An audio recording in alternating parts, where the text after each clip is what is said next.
What's going on, Gary? I don't know. How do I look over here? Oh, man, looks like you moved to the basement. You're in a different studio or something. Man, I feel backwards. My phone is over here. My laptop is over here. My camera is up there that don't work. Yep. I can see you need to clean your corner of your garage up there in the corner up by the ceiling, a little dirty. There, you can't see nothing now. What's going on? Hey, who's this? Who's this? I don't know if I can do it right, but who's this? You ready? You see me? Yeah. Oh my goodness. The hype man, the mullet man. You just watch him last day? What? I saw that dude do that a few times. I'm like, what is this cat doing? Barrett and Michael. Do you know the backstory on that? Yeah, they brought him in, the hype man. Man. Yeah, for the race. He was in all the winner circle pictures too. I don't know if you caught that. But, I did. Yeah, brought him in from San Diego, California. I think they met him at that race that Larry Larson won, that 10-5 deal.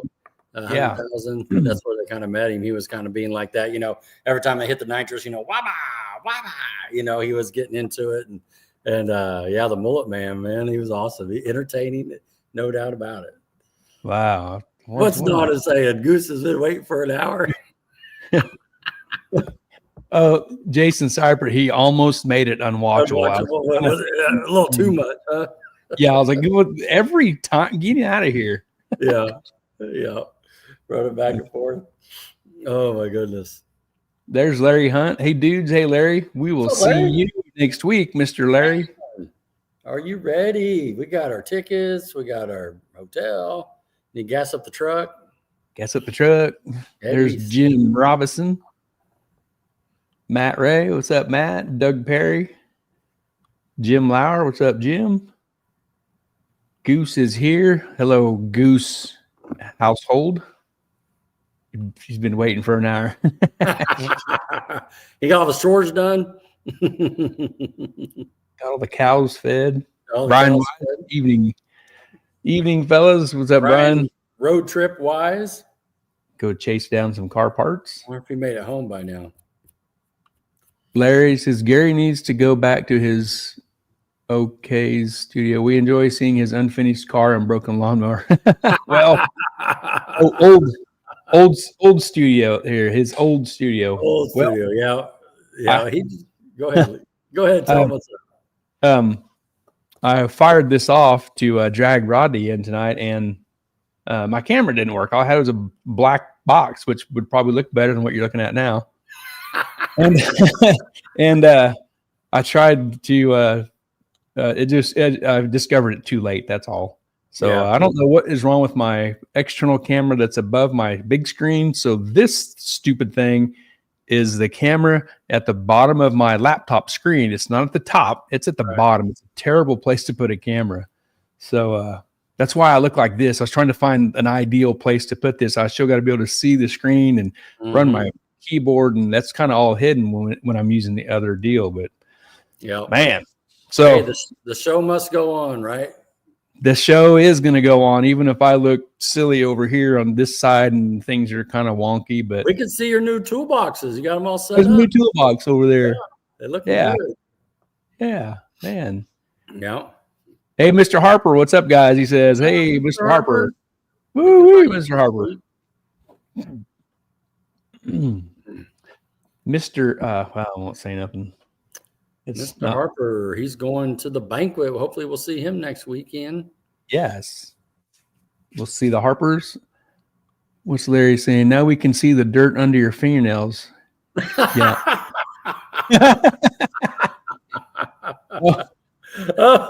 Tracy. I need to clip my nails. I need to clip your nails and clip your nose hairs, apparently. If I just do this, it looks like I'm picking the nose. Or it's this, right? Pick your nose with your dirty fingernail. I'm knuckle deep. Tracy. Hi, Tracy. There we go. Hi, Rod. Hey, Gary. Welcome to the show. Welcome. Can't see nose hairs or my chin hairs. Oh my goodness. Man, what's the action going this weekend, man? The radio roundup. What a success. Went off like a bitch and fast cars. Just having a good time, man. I watched that whole thing play out. Man, cool. Yeah. No, seriously, shout out to, let me think about this, Antoine Maurice, right? Quote, "We outside." I watched his feed. Yep. And went back and forth to that and to the the World Cup Oil Down Nationals. Oh, yeah, that's right. Some of that a little bit. The import blow up fest. Yeah. And so anyway, I was going back and forth there. Yes. Yeah. Didn't Justin Martin win? Yes. LDR? Yes. Running consistent 80s. Yeah, man. He raced Devin in the final, right? Yes, sir. Yeah, I talked to Devin about that. He started out with the 295s again, like last year, and it kept climbing the ring gear, and so they when going into E2, they put the 275s back on, and he was making good looks. Then made it to the final. Oh, okay. And, got up against Mr. Red, Big Martin. Tracy was, or whoever it was. Oh, Larry talking about my dirty fingernails. Doug says maybe that's how they got dirty. With the nose. Man, they got you figured out. Man, got all my tricks. Yeah, Justin won that. Scott Taylor come over and he won the no time, right? Right.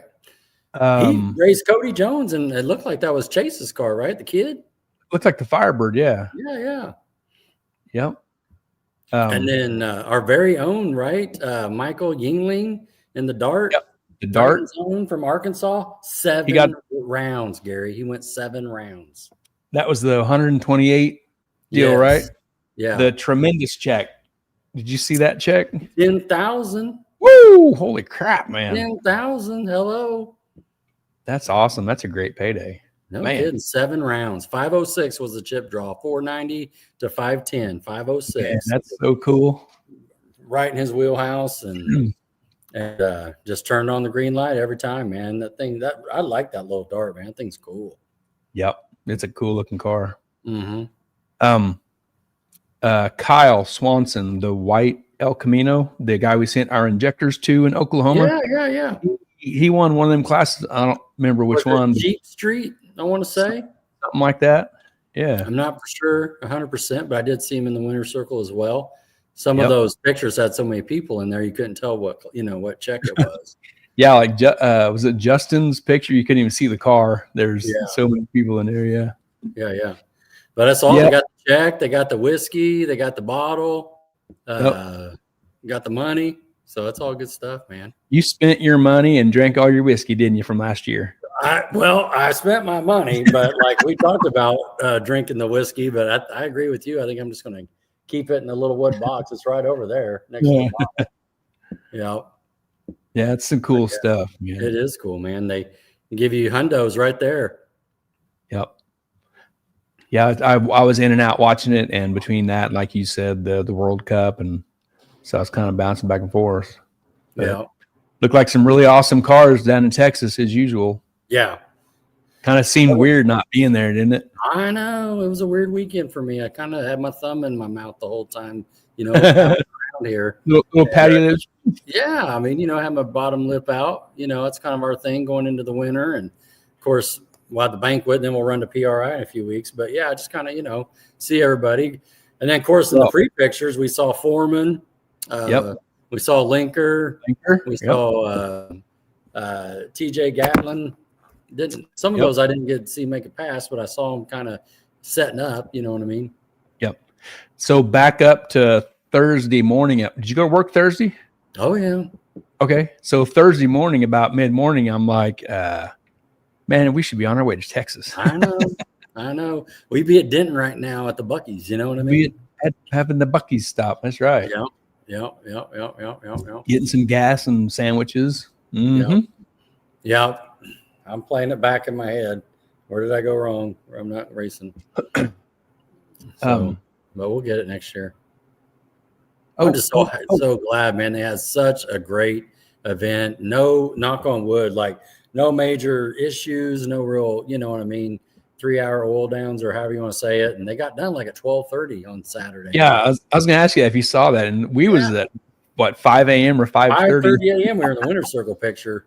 Holy cow! Last year, I mean, holy cow. Did you talk to Devin a little bit? Yeah, just messaging back and forth. Is his back sore? Get him. He didn't mention it at all. Jam up his back, and he come down on a hard one again. Yeah, he did, but he didn't mention it at all. Jim says, "See you guys at PRI." Who all's going? Yeah, Jim? man. Heck yeah. Who's going over there on your guys' side? Tim and you and Chopper and who else? Heck yeah. I say Chopper. I don't know. I just assume, but who's going, Jim? That'll be great, man. Hang out with some Jim. Yeah, and Don Erwin, if you're watching, let us know if you're doing okay or having trouble getting in. We haven't got him in the bottom studio yet, and not sure if he's having some trouble. So send him a little message. See, make sure everything's good on his end. But great weather. I saw people walking around their little shorts and hats, and then they were layered up at night, you know. Oh, you know what? I'm just trying to figure out how I want to say this without. I'm just going to say, I became a fan of a new racer this week. Okay, good. Mr. Taylor in that dang Pro Mod. Oh my goodness! How's that? How's that? Man, they reset licks after licks. Him and Carl Stevens. Man, reset that record. Jimmy Taylor, that's his name. Yeah, man, I became a fan of Jimmy Taylor this week, dude. Man, reset that record at 5:11. 5:11. 5:14, right? I thought I saw 5:11. What was the mile an hour? Well, it was 5:14 from Todd Moyer a couple years ago, I think. Oh, yeah, and they got it. He went 5:11 at, I don't know, 350,000 mile an hour or something. It was. I thought it was starting at 400s. It was so much. Man, that and the Eagle was just blowing up the mile an hour this weekend. Oh yeah, 261. Yeah, 261. Woo, jeez, that's crazy. My knees. Yeah, that's pretty impressive stuff. Jim says Tim and I and maybe Eric. Cool. Oh, cool. Good deal. He only hangs around cool people. You know what I mean? I know. Yeah, and then sometimes we pop up if we're lucky. Yeah, and that takes the coolness down a little bit. Yeah, just a notch. It's Kansas boys. Yeah.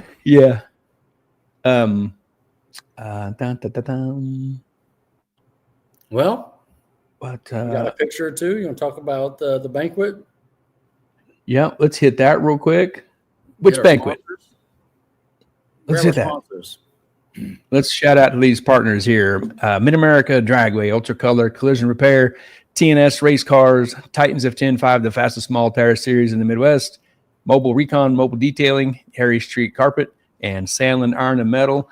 As the year winds down, thank you so much for these awesome partners that have been racing and hanging out with us all year in 2025. Thanks a bunch. Oh, yeah. Good job. Man. Good shout out. Turkey Day is a couple weeks away, 3 weeks or so. Yeah. Yes.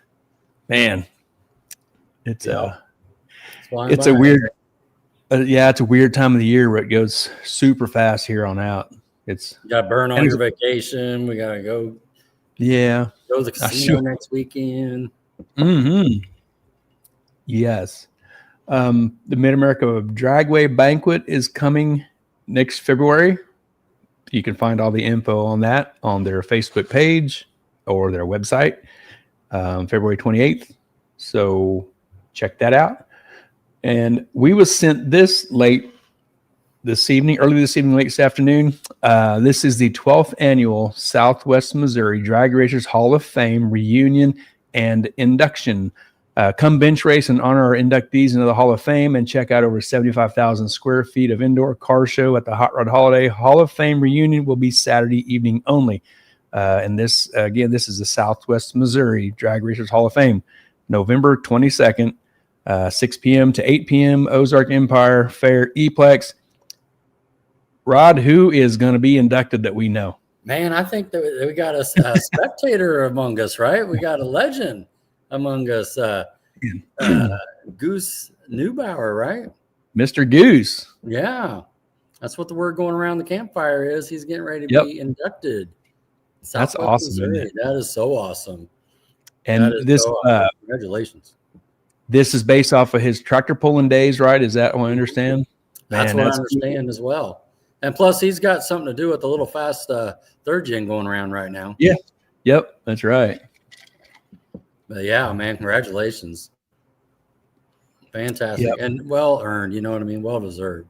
This guy, he called me midweek. You know, he heard a little something on Facebook about a post that was put out about Mid-America, Mr. Maybrower, and he was asking me about it. And then we got to talking, and you know what I like about Goose too, we talk about race cars, and then he'll check it up and goes, "Hey, how's your family? What's going on? How you doing?" You know, he's just just a great person. Great person. Yeah, that's congratulations, Goose. That's a great honor. Yeah. So this is the 12th annual. Yeah, cool. Neat. And I think Don ERWIN was inducted in this. I think 2016. I think you're right. And wasn't Mr. Al? Al? Yeah, I think so. Yeah. Well, maybe at the 58th annual, me and you will get in. You know, 58th annual. Yeah. Another 45 years of doing this. That's Southwest Missouri. We're not from Southwest Missouri. Oh, that's right. Okay, my bad. Yeah. Yeah. Very cool. November 22nd.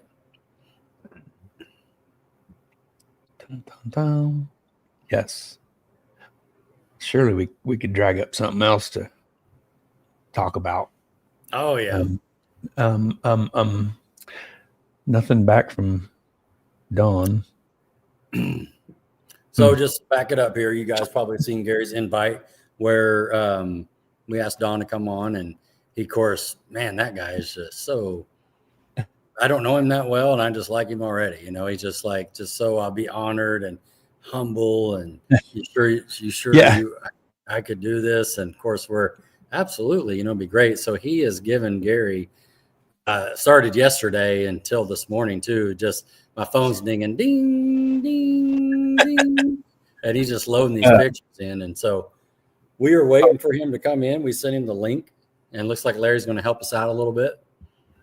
I can tell you the number of pictures that I put a number on. It was like 110. Right. I can't load 110 pictures in here, but I used all of them that I could. Yeah. Well, and I was just flipping through the pictures, man, and just incredible. Awesome. One thing I know about him already, from him being from Missouri, he's a Ford fan, and he likes the color red and white. Red. Likes the color red and white. Yes, so, I noticed that too. Red trailer, red truck, red car. I was like, man, he's a die-off Ford. Even the 70s, man, those Trinos and Mustangs. Yeah. Don said he's in the studio. Man. I'm not seeing him down there, Gary. Well, let me resend it. I wonder if it came off another link or something. I don't know. I will send it again here.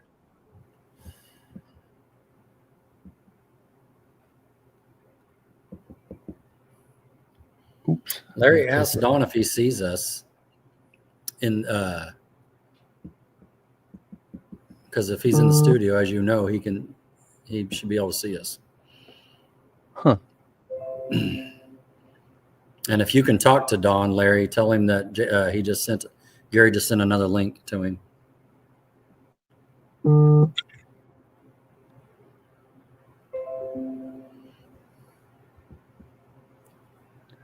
Oh, there's Tim Alt. What's up, Tim? Good evening, boys. From Amarillo, Houston. Hello. Amarillo. Hello. You're getting ready to do that. That'll never get old. Oh, man. Everybody listening to Here's That might get tired of it, but me and Tim will never get tired of it. And that's a Larry King reference? Is that what you said? Yeah, yeah. He would take incoming calls at night, and it would pick up. It'd be Wichita, hello. That person calling from Wichita or Houston, hello. And then he would start having his conversation with them. Yeah. Okay, I get it. Oh, yeah. We've been doing that for 30 years. I see Eric Summer watching. He is. Yeah. Oh, I had my deal. I had my phone closed. There's Scott Linker. What's up, Scott? What's up, Scott? So I'm making some licks and testing. Caleb Hall says Don has had some of my favorite cars over the years. His paint scheme is really unique. Thanks for the show, guys. Great content. Thanks, Caleb Hall. Appreciate it, Caleb, on YouTube. Hopefully there's nothing wrong on our studio side, but you was able to get in. Yeah. And I seen that link again that you just sent through. Yeah. It had the same numbers in it too. I saw it. So, the I don't know what you call it, the unique numbers. Yeah, letters the and URL, numbers. if you will. Mm-hmm. Yeah. But Larry said he just talked to him, so. Weird. Maybe we should have tested this afternoon. Yeah. That's all right. It'll be worth the wait. He's gonna have some stories, some good ones. I already got my first question ready for him. Oh man. Ready. Larry says calling him now. All right. Standing by to stand by. He might be into somebody else's show. He might be in somebody else's. He's just Wes Buck. That's what's going on. That's right. He's the man, the legend right there. Wes says, let me talk to that Hall of Famer. Let me talk to that Ford guy. Typical Ford guy. Come on, Larry. Take it easy, Larry. Take it easy. I'm a red guy too, Yeah, that's right. Red Mustang. Man. You just got the later version of the Ford in there. You just got the latest version. Yes. The 2.0. The copycat version. Yes. That's the one. Yeah. Man, it's so cool. Goose getting inducted. Isn't that so cool? Yeah. And just for them to have that, it's just fantastic. And that'll be stuff like that more often for, sportsman type racers, Yep. Is there a Kansas Hall of Fame thing like that? I don't know. I would say not, because you would already be in it. You should start it. Rodney Dowell presents the Kansas Racers Hall of Fame. No. Who would be the first inductee? JR, Vern Holzman. Golly, all the Holzmans. I'm just trying to think of all the old timers. Yep. Wayne Roberts.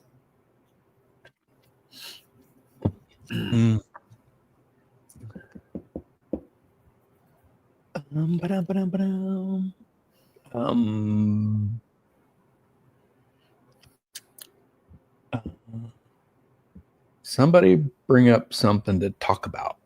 Well, that's your job, Gary. You got any more pictures, or you got them all loaded with Dawn? Oh, everything else is Dawn. Oh, okay. You don't have no radio roundup photos? I don't. No, I wouldn't have had. I wouldn't have had room for them. I would have had to. Pete, that's a good one. Huh? Scott Linker said Richard Pete. Remember old Rich Pete? Oh yeah, Richard Pete. Yep. Hey, we just talked about this a second ago before we actually came live. We was talking about AJ Taylor's post. He shared that post about somebody brought up again clocks on races, and the it sold out in minutes. Clocks on. That's where it's at. That's where it's at. AJ Taylor. Yeah, he shared. There it is, Wayne Roberts. Wayne Roberts, haven't heard that for a while. How's his racing program going? Matt, if you follow the Midwest Drag Race Series, or is that right? Yep. Midwest Pro Mods or something like that. He races in that at every race. You see his car. Yep. Scott, I saw you down there. You make some hits. Were you guys just testing, or did you? I didn't see you getting eliminations. I didn't know if you were racing no time or what exactly, but car looked good. Hopefully it ran good for you. And it looked super good. Phew, man. Really nice looking car. Look cool, man. Very cool. Oh yeah. So broke. Sorry to hear that, brother. You got a ton of money, Scott. You're not broke.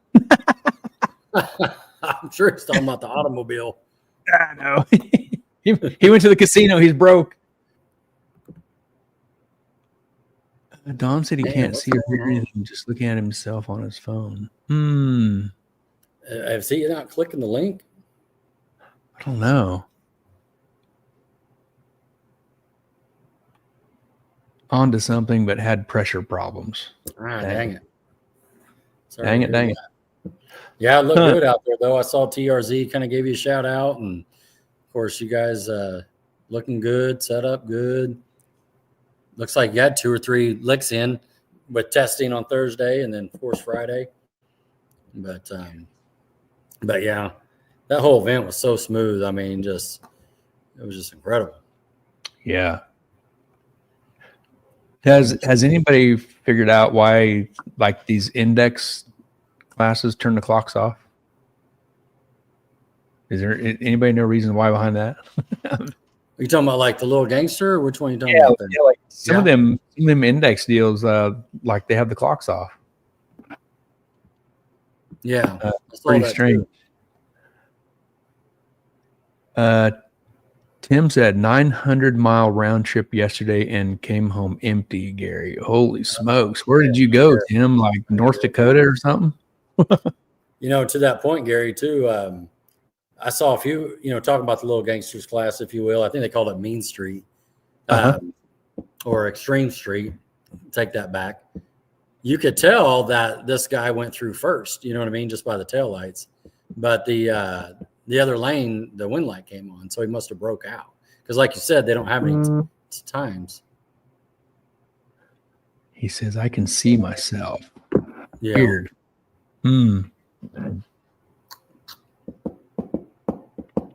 Yeah, Barrett and Michael are solid dudes.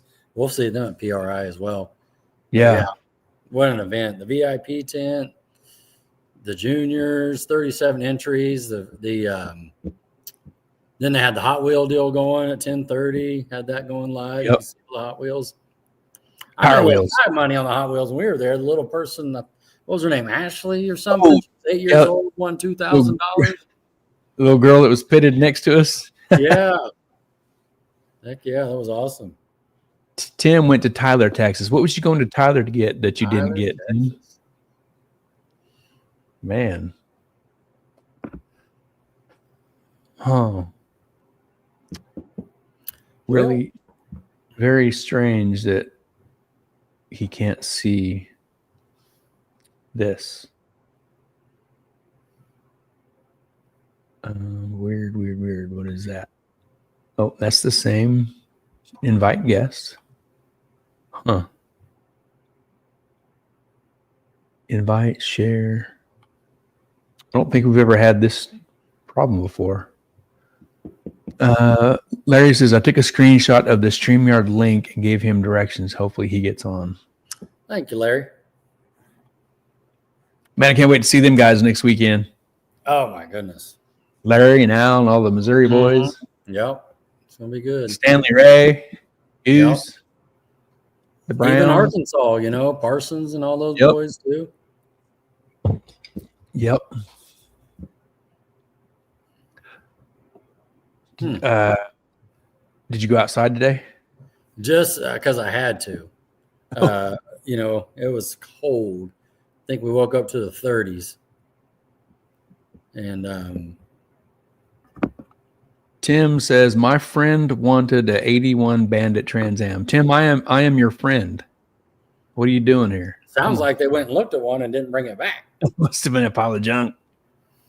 I want for 30,000. You know what I mean? Yeah, right. If I buy one, it's gonna be a 77 or 78. Ooh, can't wait, Larry. Can't wait. Flying Piston Trophy headed your way. That's you. I'm excited about that. Flying coming to Hayesville, Kansas.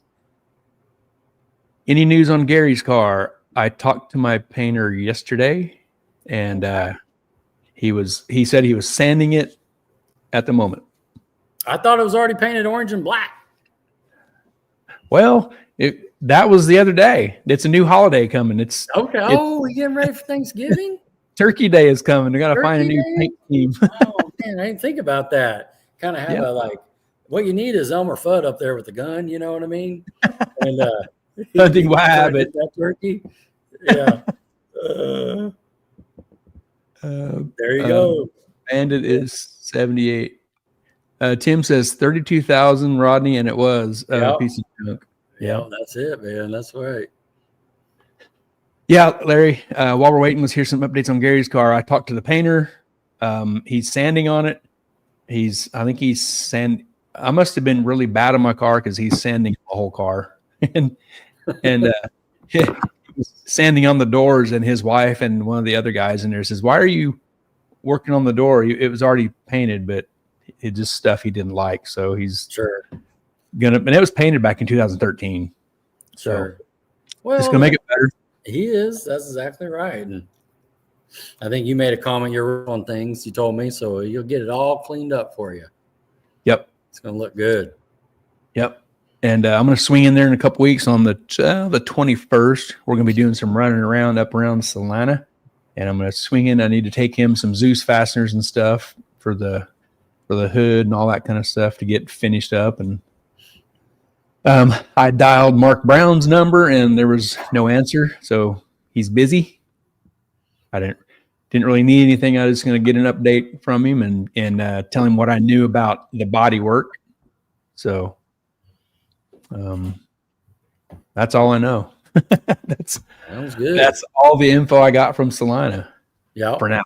Yeah. No, that sounds good. Yep. And maybe on the 21st, I'll stop in at Mark's too and just poke my head in and see. Poke it in there. Larry says, I got my transmission in yesterday. My car is headed to Beeler's December 1st for some chassis updates. And so it begins. Man, look at you. Motor in, training in. This is awesome. Chassis jail. You can shove it in chassis jail. Yep. And Goose picked out the color. So that's Goose, orange and black. Yeah. That's it. That's the only ones. Mm-hmm. It is orange and black. You been able to do anything to your car yet, Rod? Oh, yeah. Same deal. Starting to freshen up the training with a kit. Oh, cool. Here and, do my annual go through it and the transmission. You need a hand with that transmission stuff? You need a hand? Oh, yeah. Come on over. I don't know nothing about it, but. That's all right. I don't either. I can sure mess it up and see if you can find out what I messed up. Can you find it? Where's Waldo? Yeah. Oh, man. A guy brought me a transmission one time in 3 boxes. Oh, geez. Hey. Like a puzzle? Yeah. And he was missing some of it. They didn't bring the whole training with him. Well, it was pieces from 3 different transmissions, probably. Probably. But it worked. I got it together. It worked. Oh, that's good. Yeah. That's funny. That is funny.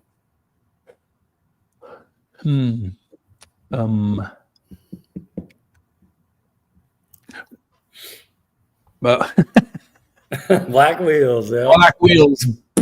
Boo.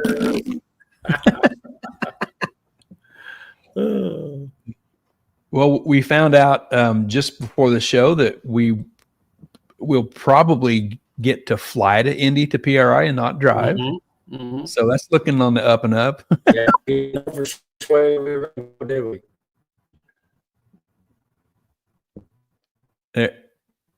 Are you there?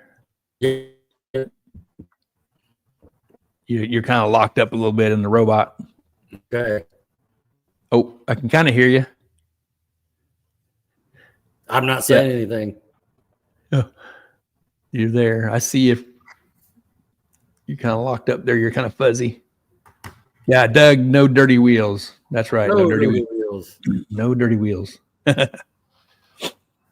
Yeah, get everybody back working in the tower and the airplanes flying, and we'll get to go for a ride instead of take a 10-hour drive. I didn't know we'd be driving.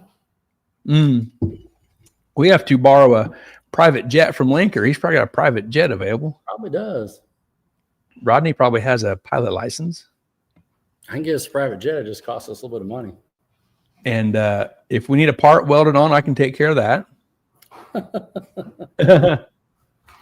That's funny.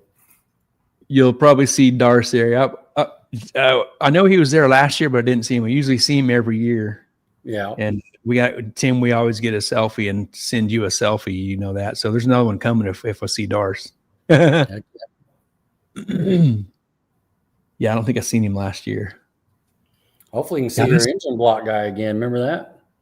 Oh yeah, yeah. It sounds like Dart. Did you hear that Foundry news on them? They're changing Foundry. So this, Foundries. Yeah, that stuff's gonna be backed up a little bit, probably. Just build it, I guess. I guess 1, 2. So that's 4 weeks from Wednesday. Are you serious? Yeah. Golly. Oh man, yeah. Yeah. I don't have very many work days between now and then that I'm actually going to go work. I got some vacation to cook. Jim says, I can tell your painter to paint it white. I don't know what color to paint it. Yeah. I told him whatever. Tomato red. I told him whatever the last car he painted in the booth, if there's any left in the can, just shoot it. That's the easiest way. Then you don't have to clean the gun. You know what I mean? And keep it. Somebody else already paid for the paint. Yeah, just keep it going. You know, you're rolling one. It's like assembly line. You just roll one out. Yeah. That's right. Yeah. As long as that hose will reach. You know what I mean? Larry says Don is trying to install Google Chrome as his phone didn't have it. Oh. Yeah, okay. I don't know if that's I've got Google Chrome, but I don't use it all the time. Maybe that's the key. I don't know. I've got an iPhone. It's a superior, speaking and listening device. I don't know. Maybe he's got an Android. I'm a superior being with an iPhone over here. That's my story. It's the only kind of phone I know how to run. Mm-hmm. Google Chrome. Yep. White, Jim. It's not going to be white. I can tell you that. No. Maybe the primer he's using is white. Maybe Jim's already seen it. Huh. That's possible. Oh, let's see. I don't even have anything to. Yeah, no, we can't have too many white cars in the camp. You know what I mean? Right. But yeah, Larry said he's on Android. He just got a phone, didn't he, Larry? I think so. Man. Yeah, that message you sent me. What do you think? Yeah, I mean it's okay either way. You know what I mean? Because it's if we just don't have nothing else, and it don't look like it's going to happen. Yeah, we can try him again in a couple weeks. But we definitely have his pictures loaded. Just having a little technical difficulty, and I got some technical difficulty too on my camera. Yeah, that's true too. And yeah, that's all right. But hate to have everybody just kind of hanging. No, just not much, and really didn't load much. It mostly, it was all Dawn stuff because there was so much stuff, and just really wasn't much else in front of that with kind of a slow racing season for us at this point. Yeah, it's wrapping up. And saved most of the space on the photo loading for Don stuff. And they're fantastic, and he's got a story to tell. And that's he's going to be 2.5 if we started on time. You know what I mean? Yeah, 40 minutes in. So, but that's why I told Tiffany earlier. I'm like, this might be a long one. This guy has been racing a long time, and the pictures he sent, he's going to have some super awesome stories. Yeah. Super awesome. Yep. Matt says, Matt Ray. For me, like I was telling a second ago, I pulled the tranny, starting to freshen it up. I'll I got both engines at Mark's, and I'm in the same deal. I'm expecting a call, the next few weeks. We'll see how it goes to get the 400 back together, and then not doing nothing too crazy over the winter. Gary and I talked about, daggone it, what's it called? John Caustic, is that right? Am I saying that right? Oh, the wing, yeah. Yep. The wing. I was thinking about doing one of those. It looked nice. Gary's got one of those, and little monkey see, monkey do, because it looks so nice. And but yeah, that's just it for me. Super excited about racing Titans again next year. Also been talking to Taito about racing their series. Yep. Going to kind of see what happens with Mad, because I saw that announcement that came out. Yep. And we'll just put a schedule together and go from there. Hey, since you brought it up, I got a question about the wing. If you do a new wing, yeah, are you going to leave it plain carbon look, or are you going to have it painted white? I think I'm going to do the lane. That's a good question, because I've been seeing like both ways and doing some side by side, and I definitely think I'm going to leave it the carbon look. Yeah, same. Yeah. Yep. It just looks so good already, and then from a distance too, from a distance it doesn't stick out as much as when it's not the body color, Right. No, it's I think he called it a combine motor or something. I don't remember. He called it something like that. Yeah. What did he call it? I forget what he called that piece of equipment. Like it's out in the grain field to run the water. What was that? A stasher or something. Yeah. Combine. Yeah. Yeah, I don't remember what he called it. Yeah. A 400. That's a little girly motor. A 400. Oh, that's a good motor right there. 400. Let's go. I'm definitely looking forward to 2026 for real. And well, it's not very far away. I know, man. What is it? 20 weeks we'll be testing. Oh, Jim. What's going on with Mad? You have mentioned it a couple of times. Just get on their website or their Facebook and you read it. Page. Yeah. Yep. But we'll just see how it plays out. That's why I wondered if I saw your banquet. We forgot to talk about another banquet. Don't we got another banquet coming up? Oh, yeah. The one we're going to next. That's what he said. Corn binder. 400 corn binder. I must have moved it to make room. And that's in Seneca, right? Seneca, Missouri, about 3.5 hours for us. Yep. And I'm excited for that. So it's next Saturday, which is the 15th, right? Yep. And it's I thought I saw it said happy hours at 5. Yep. Dinners at 6. Is that right? 6 or 7? Around the top 3 or something like that. And there'd probably be a little bit of gambling going on, a little bit of bench racing going on. And Goose fronted me some walking around money to get some skirts, where those are. I didn't bring enough. And he told me the interest on that thing. He goes, I don't even want the principal back. Just the interest. Nah. Like it's almost $1,000 in interest. Yeah. Gee whiz. But I got it in my pocket. But Tim sent me a picture. Look at this, Gary. How to get a stack, you know what I mean, to pay Goose back. Shoo-wee. Woo. Is that just the money to buy into the fan club? That's it. That's all that is.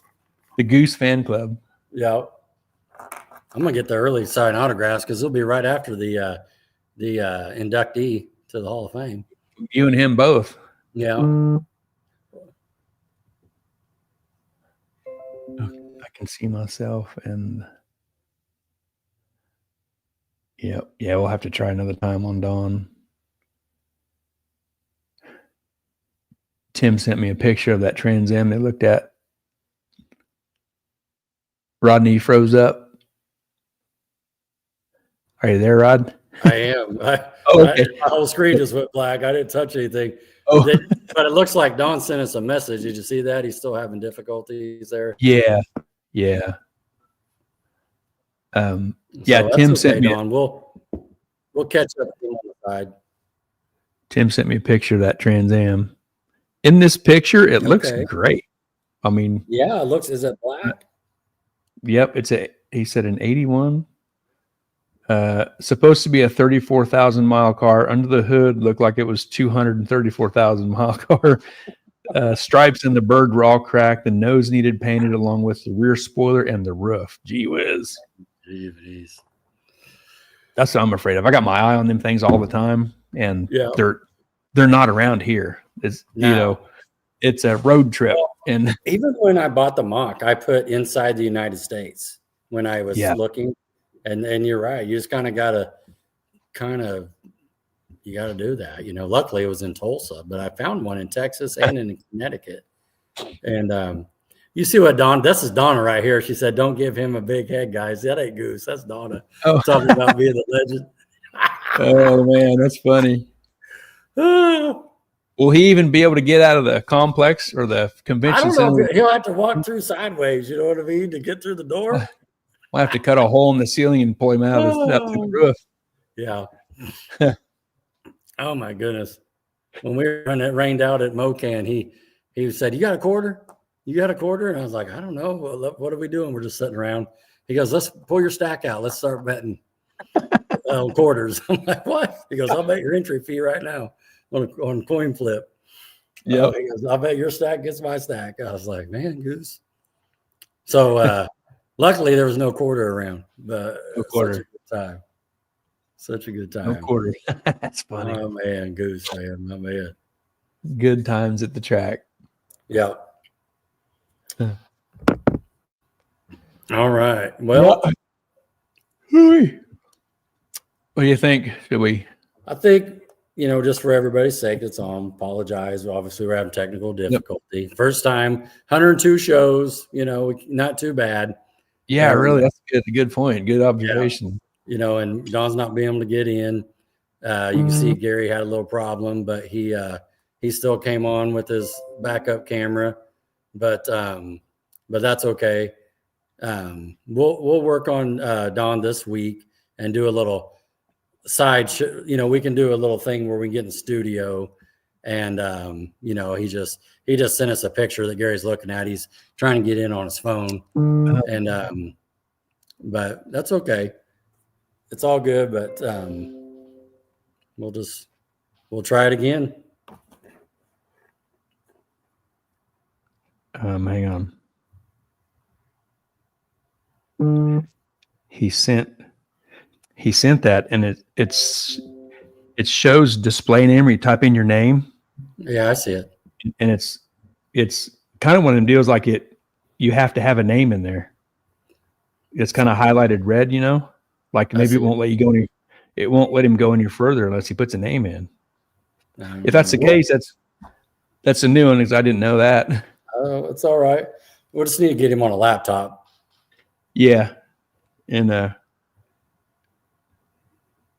like he's got a Ford shirt on. It looks really cool. Oh, he's ready. He's a Ford man. The studio's aggressive. Who can add you to the stage? Yeah. Oh man, Matt Ray's dogging your camera, Gary.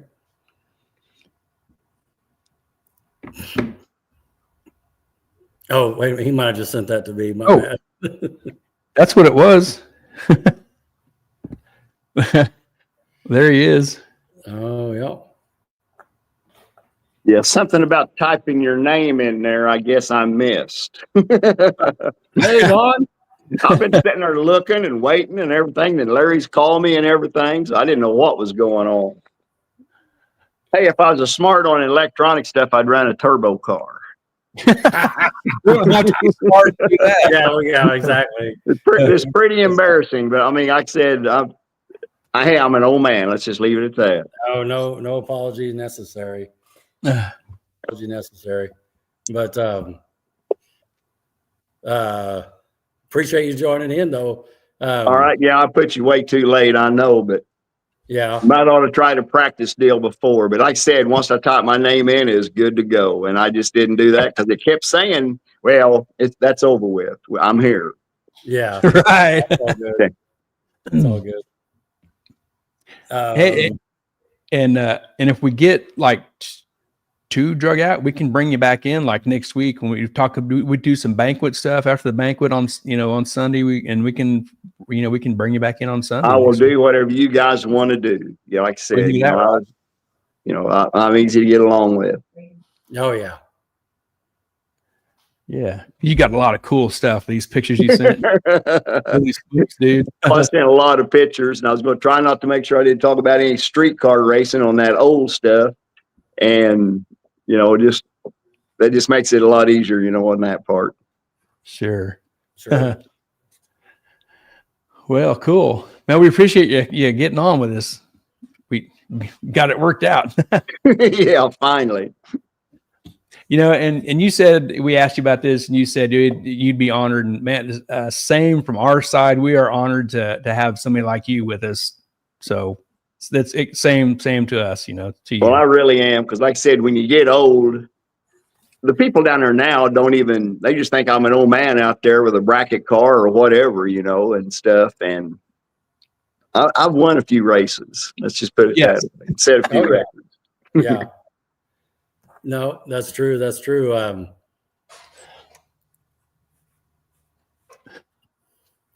So, Gary, you want to get going for a little bit and then do a two-parter? Yeah. Yeah, because you've got a ton of cool stuff you've done, and the pictures. You both froze up. You had something. Oh, you're not frozen. Okay, you're sitting real still. Yeah, I'm just not moving. Okay. Yeah. We can go for, these usually a couple hours on these deals. And if we get, an hour or so along here and we can wrap up the rest next week, that'd be just fine. Okay. No, it sounds good. Yeah. Hey, Don, quick question. Yes, sir. You've watched the show a couple times. I've seen you on many times. Yes. Almost every week. Oh, cool. So you get the format and the rollout, but before we get on to the left, first question is, why do they call you Showtime? You'll never understand that one. I've always did the wheelies and everything like that. Devin and Jason Brown, which you know extremely well, me and everybody knows that they're always the first in line, coming down for the call, when they call them in. My wife don't like to tow my car. She don't want to get in front of people or nothing like that. So every time I would know when it was going to call us, sometime I'd even go before they call us, I'd be the front in line. That way I could start my car at the top of the hill, drive down and not get hot and stuff like that instead of being back in the lane. Chris Dingman was always the announcer. And so when they get everything set up, ready to go, he said, okay, guys, it's showtime. And I was always the first car to drive around the list, Wow. And everybody thinks it's because of the wheelies and the driving and stuff like that. But every time Ted, should have wrote his name down, I can't think of it right now, but he was the one to come up with it. It was on a Bracket Racers Lounge website. He said, we ought to just call Don Showtime, because every time Chris Dingman says Showtime, Don is the first car to come around the corner. So that's how I got the name Showtime. Great story. Did Devin learn that from you then, getting up there at the head of the line? I don't know. This is a little bit different because they're really concerned about the track prep and stuff like that. But Jason and I has been tight for many years. He always called me Dad. And now since Devin races and Jason's dad comes to all the races, he calls me Track Dad. He always says he was a son I didn't have. So me and Jason, we worked. Jason's one of the few people that's helped me with my car, but Jason will help me, anytime I ask. Yeah. That's great. Another guy that helps you a little bit is Tito, right, Mark? Tito's built all my cars. He's my chassis guy.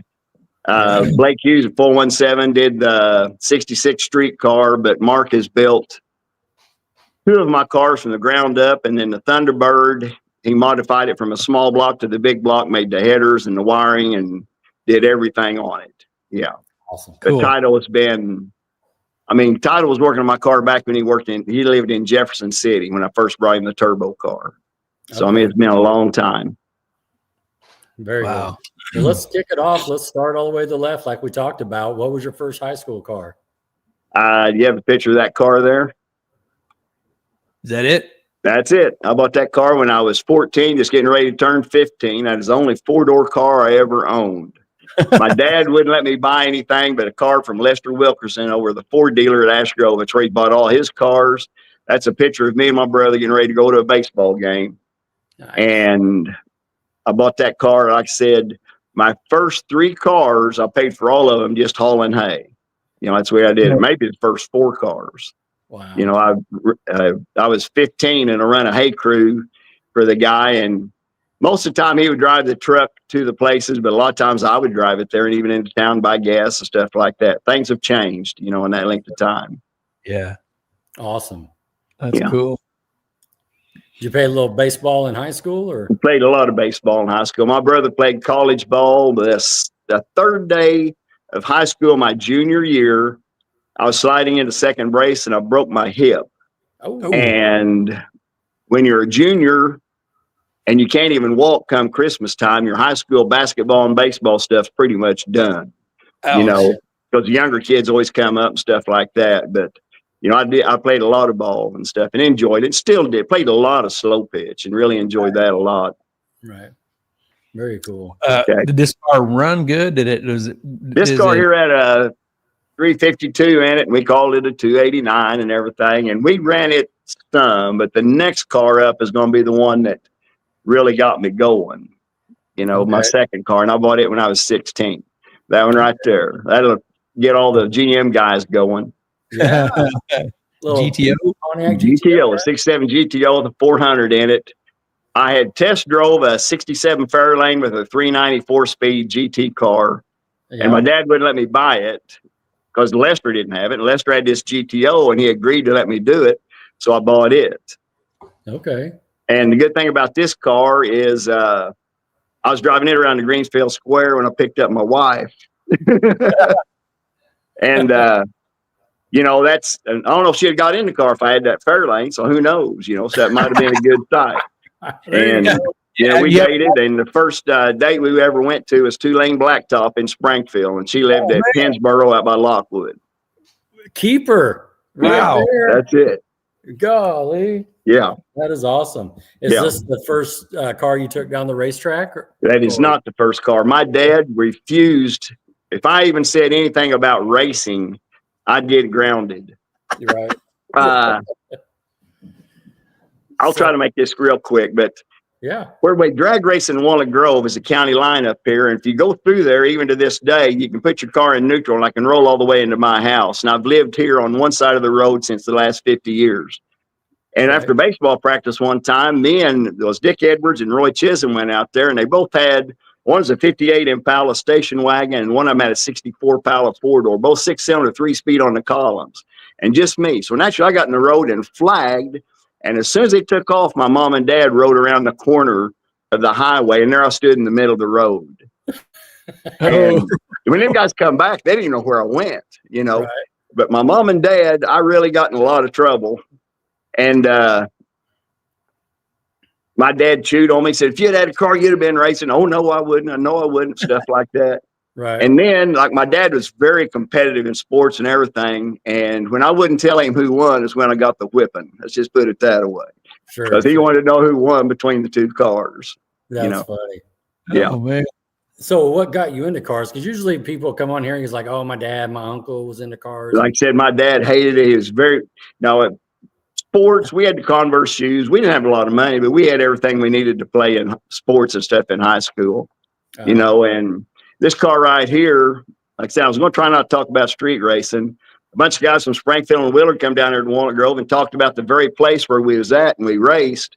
And I went out there and outrun all of them. Jim Cummins had the biggest Mopar around, and he always won everything. And I beat him twice that night. Oh. And we went home that night, and I parked my GTO there in the driveway and had to ride the school bus all week, to school there and back. And I thought, I've got the fastest car in town. Here I am riding the school bus. But, I didn't say anything to him. That's the way it is. That's it. I have no problems. That's the way it is. And then one night I took Christine home, and it's Christmas Eve. probably around 71. I was probably, well, I know I was still 16. And I went to sleep and ran off the side of the road and hit a culvert and flipped it 3 times end over end. Dang. You could still open both doors, but the front and the back end of that car was just crushed. Oh, You know, so I got rid of it and went on to my next one. okay.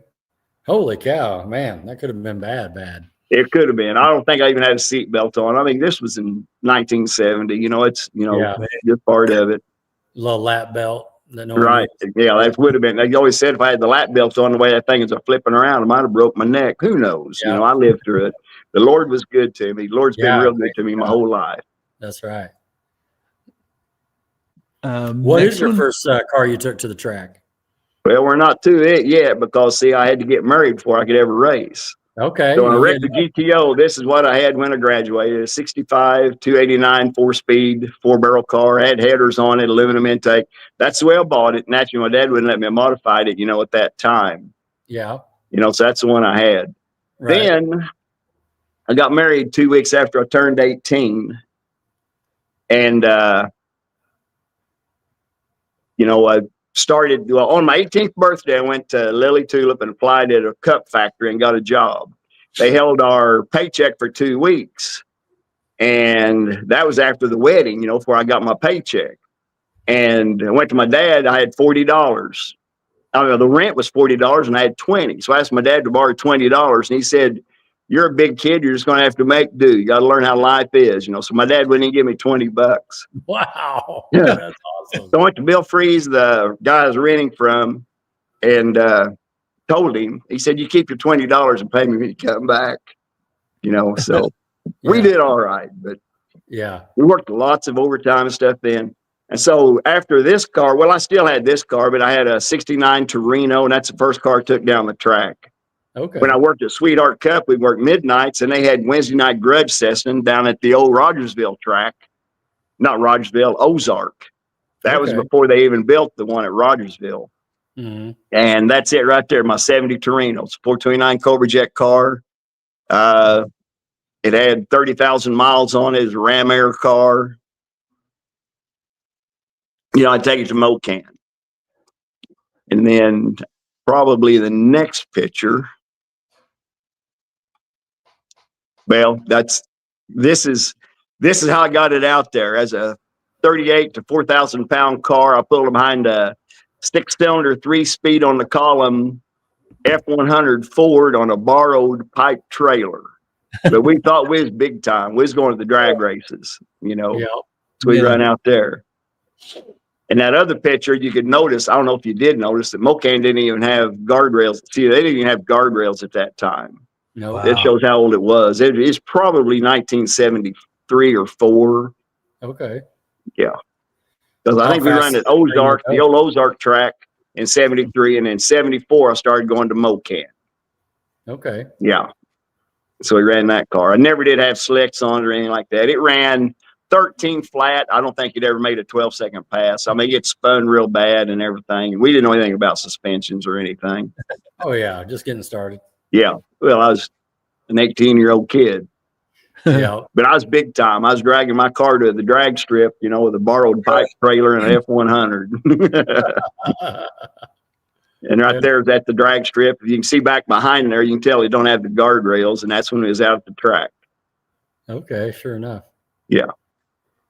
Sure enough. Got some old Traeger. That's the old center lines. And I had one of the first set in Springfield, put them on that old big heavy car. But I mean, when they first come out, Christine, I think, bought them for me for Christmas, you know.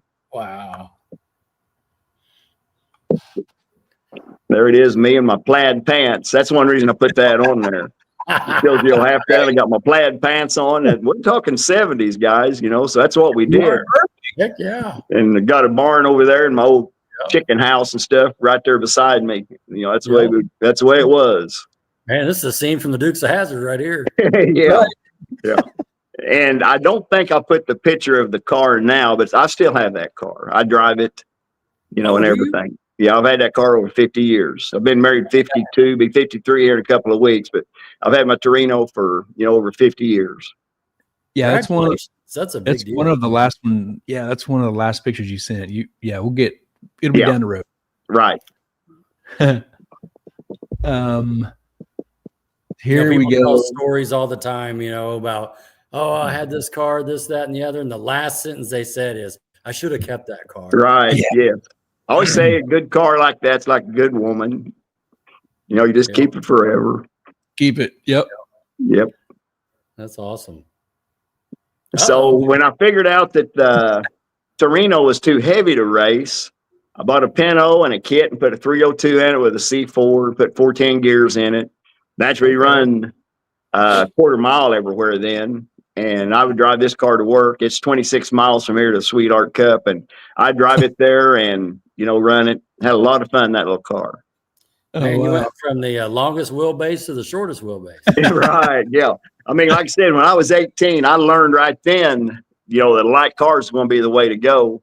I always said the smartest guys there is, these guys are buying LS out of the junkyard and putting a heavy car, because you can't beat them. If you do beat them, they're going to say, well, you just beat a junkyard motor and a heavy car. But if they outrun you, they'll really give you a hard time, so, but it just matters who gets there first.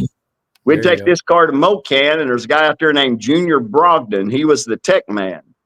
And I took it out there 3 or 4 times. The first time he said, you ought to buy my car. I said, oh, yeah, whatever. Second time he said, really, you ought to come and look at my car. The third time I said, what have you got? And he had the Pinto that'll be coming up in the next picture or two, And that car right there is a Pro Stock 73 Pinto. It had a 351 Cleveland in it, a tunnel ram, 2 4s, and a Lenco 4-speed in it. I bought it rolling. That's all the money I had. I sold my riding lawnmower, sold everything I had, to buy this car. And Kelly Tiller, a good friend of mine, bought the motor out of it. The Lenco transmission, and one of the Tar boys up around Buffalo, they had it's either Leroy or Larry, I'm pretty sure, got the Lenco out of it. And we had it. Wow. What did this car run? It just ran pins. It never would run pro gas. It would run modified gas.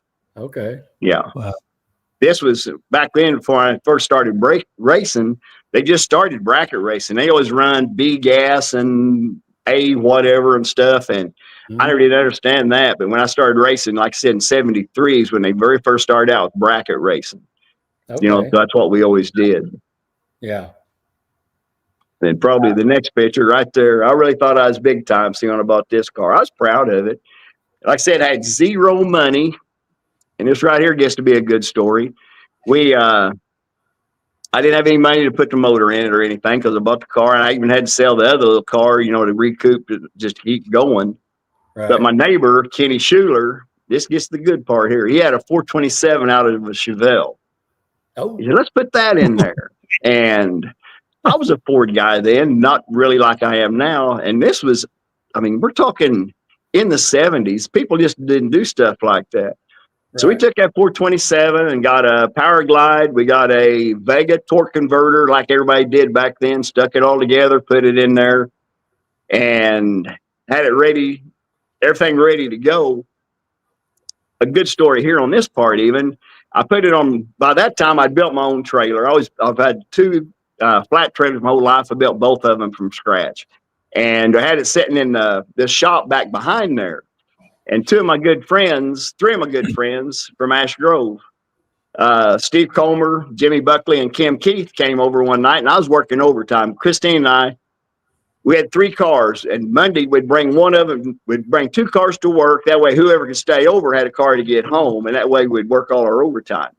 And I went in early and worked overtime that night, and they come over to check out. They said they'd heard Don had a new car. So they come in there, and Christine opened up the door, and they went in there and looked. It was on the trailer sitting there, and they said they could tell it had a motor in it. And finally, one of them asked Christine if they could take the hood up enough to look at the motor. And they opened that hood up, and it had that rat Chevy motor sitting in it. And Kim Keith is a big Chevy guy, and Jimmy and Steve are both Ford guys. And she said he really give them a hard time about having that Chevy motor in that car. Yeah. And the deal was, I already talked to Jerry McCall up in Springfield. He's going to make the headers for the car. So the next night I took it to work and left it with him and went back the next day to pick it up, and he didn't fix them. And he said, "This is an awful nice car. You don't want to put that Chevy motor in it." So I thought, well, that's right. I brought it home. And I always tell everybody, if I'd left that Chevy motor in there and I'll be a Chevy guy, I might be popular, you know, one of them deals. And that's what we like to joke about. And I bought an old station wagon with a 460 and a C6 in it and put it down in there. And if you go ahead and show the next photo or two. Okay, well, that's still it. And that's my two Pintos there. Yeah. Okay, right here. And that's, I mean, I've always painted I painted the Pinto, I've painted my old pulling trucks, I've always painted everything myself. Okay. And so I decided, you know, to take this one apart. And you can see I had it all the way apart. And probably the next picture will be sort of a one that's brought up close. Was it the front end? Yes. Yeah. So some of these I had to leave out. I can only hold 100. That is fine. And I understand that 100%. But the other picture I'd zoomed in on the front, that bar that comes forward and hooks up there on the front of the frame wheel went right up against where the headers, where the exhaust manifolds was on that big block Ford motor. So I cut that off with a hacksaw and took a hydraulic jack and jacked it up and used my Lincoln 110 or the little stick welder and welded a piece of pipe in there. And we run that car that way. And we had a lot of fun with it, you know, and stuff. And ended up, the car never did go real straight. I mean, that much weight, that far up in the car and everything. And we went to St. Louis to an AHRA race and pitted right next to a guy in a little Alter, and they had a blower on it and stuff. And it's pretty wild. And I'd always wanted to put an Austin front end on it. And he finally said, okay, wait, we was there. It was a Friday and a Saturday qualifying, and you raced on Sunday. I took a day off work and we went up there. Jerry Bain went with me, and we'd walk over to the truck stop across the road and take our shower and clean up and everything. We just stayed in the back of my pickup, and I ended up taking it back up there to him, and he put an Austin front end under it. It was at Moscow Mills, and I'm pretty sure he worked at an airplane factory, and it was Jerry Beckel. Oh, and yeah. Jerry, he had two guys that worked at his shop, but he didn't work there all the time. He owned it. We took it to his house. He had a 4-bay shop out there, and Jerry Beckel put the front end under this car, the Austin front end. That is awesome. Yeah, wow, cool. It was a lot safer, you know, after that. Right. Yes. Did it have a 4.9-inch under it, I'm assuming? Yes, it did. Yeah. Yeah. And that's one reason I can keep track of it right there, because Tony, my youngest daughter, was born in 81. We figured she's about one there. So it's probably around 82, you know, when we had this car, when I first got it, because it's still brown there. Junior Brogdon, he also had a little Mustang, and it had 2 engines in. He called it Phony Pony. And he went to the funny car deal. And like I said, he was the tech man at Mocan, and he lived there in Miami. There they are. That's the next year after I painted it. And like I said, I do all my own painting. Kim Keith did the lettering on the car where he put my name on it and everything like that. Heck yeah. And you built that trailer right there? I built that trailer. Yes. That one. And my tilt trailer that I still use to this day was my second trailer. So in 50 years, I've had 2 trailers, and, you know, both built lightweight. Well, the tilt trailer's got a full floor. That one just had the 2 rails in it and stuff. You used it the other day, right? At Ozark. We were always. I mean, I use it all the time. I saw people say, "Well, you got in." Said, "I thought you'd have an enclosed trailer." I've got 3. I've got a 28-foot, a 30-foot aluminum trailer and pull behind the RV. Then I've got the 40-foot that I've always pulled. And when people say that to me, I said, "I bet I got a lot more thumbs up driving down the road with a red truck with the white stripes, pulling a Mustang with red white stripes than you did in your enclosed trailer." So that's the reason I really like going down the road to my open trailers. Yeah, ain't that the truth? I wish some of those enclosed had a glass door or something. Some of them do. I mean, like Gary Spaniak's dad, I'm pretty sure had one for a while that you could see the cars you drove down the road, and it was neat. Yeah. That's my first wheelie. See the tires up there? That was at St. Louis at that modified the AHRA race.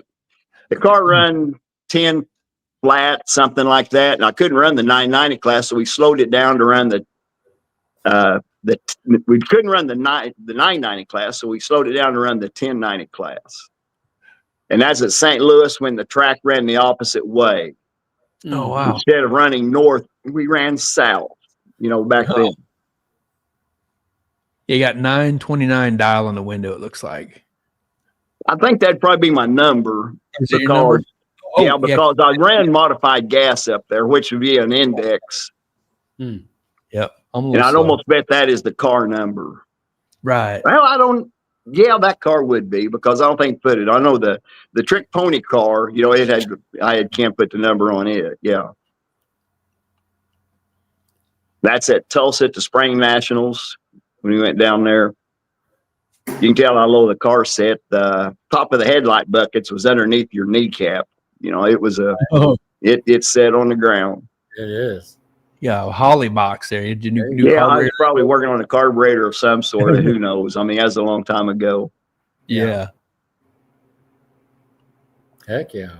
Okay, now this is my One Trick Pony car, and this picture is really special to me because Kelly Tiller in the other lane there bought Dave Schaefer's Pro Stock car, and he bought the Cleveland that came out of the Pinto that I bought and put in that car. Okay. And through some trading, I ended up getting the car from Roy Haynes. But the 66 or the 65, excuse me, that's a 64 and a half fastback, the One Trick Pony car. That is my stick car now. Huh. So I got it around 1980. And it's, that's the car right there. Yeah. Okay. It's a pretty neat car. Heck yeah. That particular race where I run modified gas in St. Louis, Kelly won the class. I'm pretty sure it's just a bracket race class that he was in. He won it in this car. So, I mean, he did pretty good with it. Got a winner. Yep. And this is when we started modifying it. I took it to one of the big engine or chassis guys here locally, and he told me for $800 you put a roll cage in it. So I took it over and he looked at it, and he called me back the next week and said, I've been looking. He said, them frame rails set too high. I said, it's not going to work. He said, $1,600, he'd fix it. And I didn't have $1,600. I had $800. Right. So I brought it home, and Steve Jones, that buddy of mine, we bought a SW roll cage kit and put it all together, with that. And I left the front suspension on it because it had A-arms there, and we did everything onto the back, with mild steel and stuff like that. We narrowed the rear end there in my shop. We did everything. That's the clutch pedal setup. We polished the interior, and maybe 10, 15 years ago, I polished it again. It's starting to look a little bit bad, but I mean, that's just the way it was. Yeah. You run a top loader? No. I tell everybody it's a Hypo 289 with top loader. It's Larry gets after me on this one because I always say it's a 351 with a Nash, but it's a 427. I traded the Lincoln that come out of my Thunderbird, which I bought that car complete, to Jim Berkey-Ball, and I bought the motor from Jim Berkey-Ball. And we're talking many years ago, the motor that's in it now. And it does wheelie.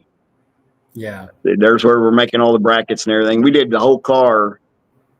All these people think that Tido and Blake builds all my cars and stuff.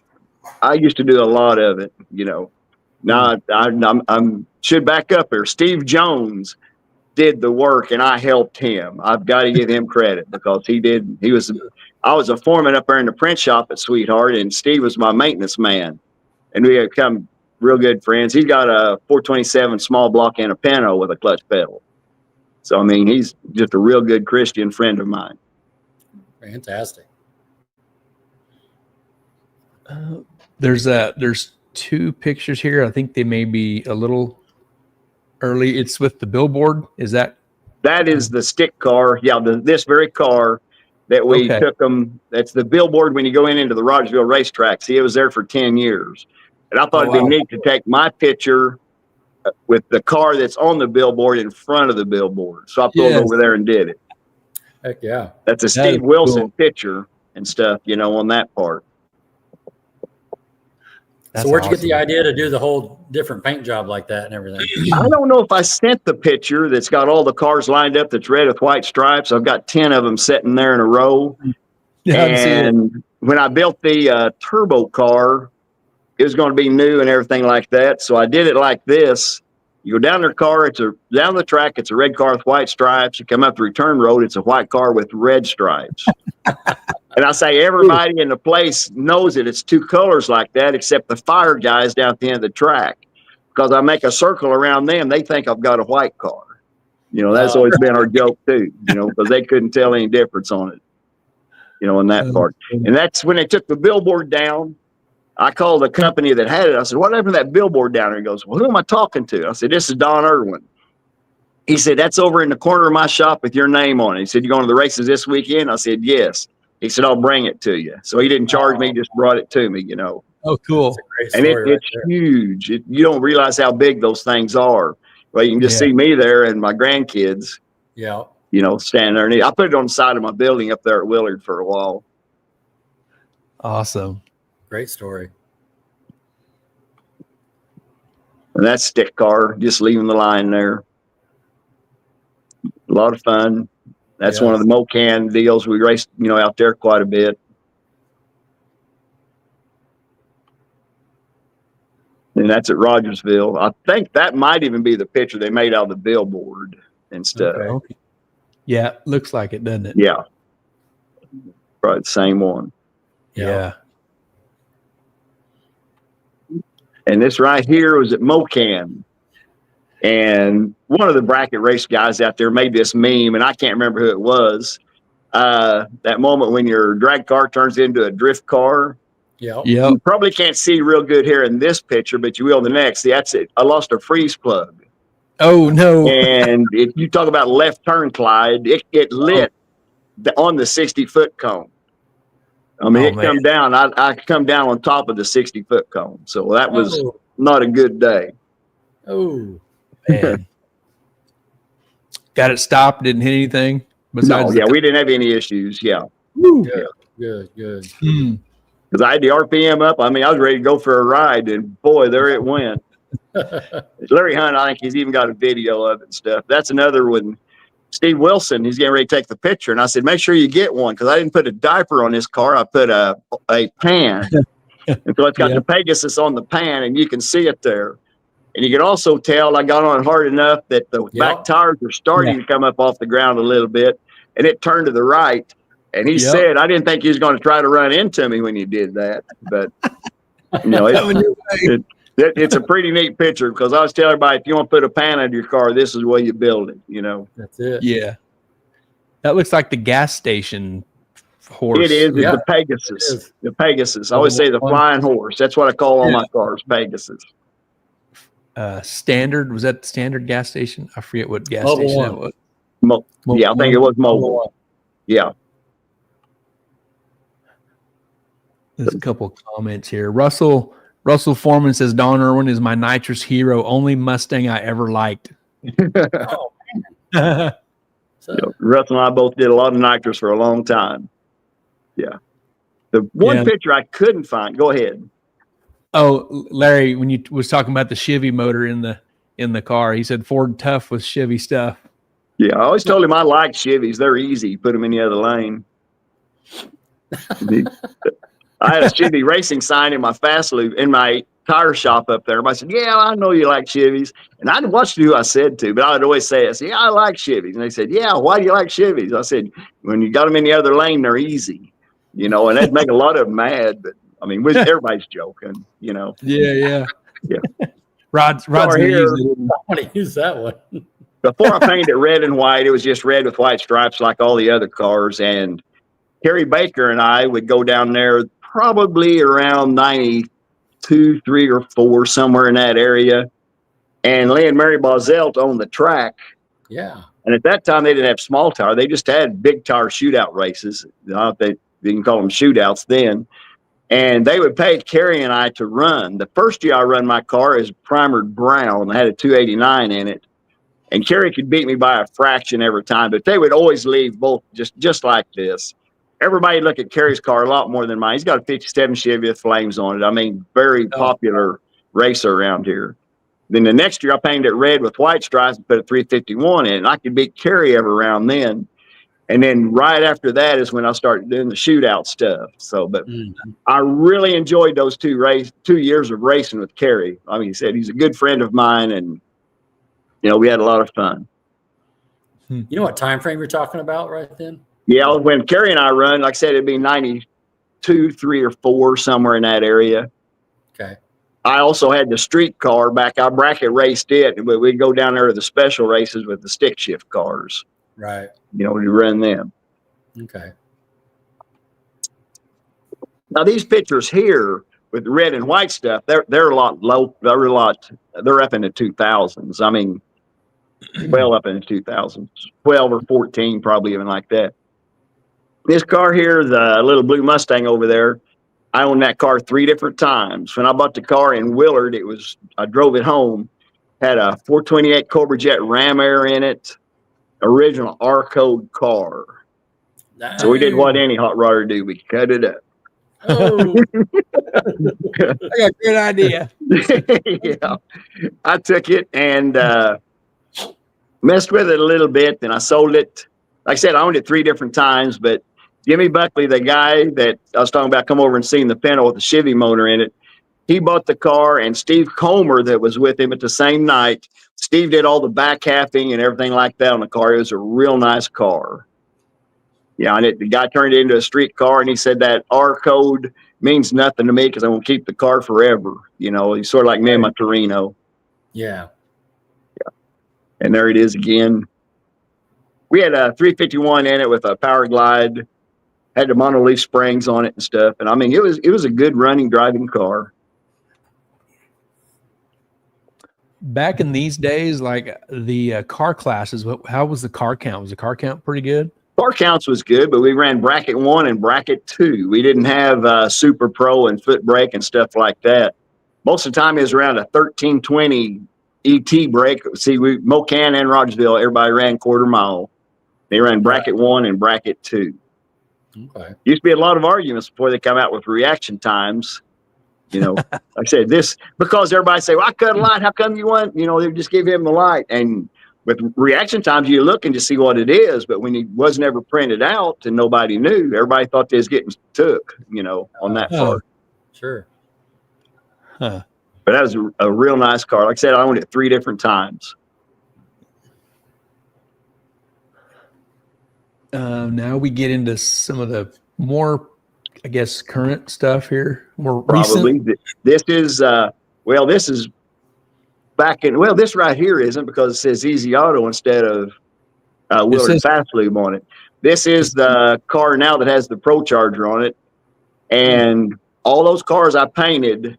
I've got someone else doing my painting now. The Boss 429 car, 672 car, whatever. I had Dwayne paint it. He's the guy that painted the Thunderbird for me, and he's painting this car here now for me too. And I drove this car back and forth to work forever. Yeah, it's my favorite. It's the one that go to the Torino goes to my oldest daughter, and this car goes to my youngest daughter. Cool. Yeah, it says Wilson Motorsports Photography 2012. Yeah. Is it in the bottom there? Yeah. Yeah, I try not to cut them guys' name off, because, I mean, they take pictures and I buy them from them, and I like to support them and stuff. This is the same car here. This is after Blake at 417 put the Pro Charge motor in it and everything like that. Still got the license plates on it. I mean, everything is street legal stuff on that. And these two are the same car, you say? That's the same car, yes. Wow.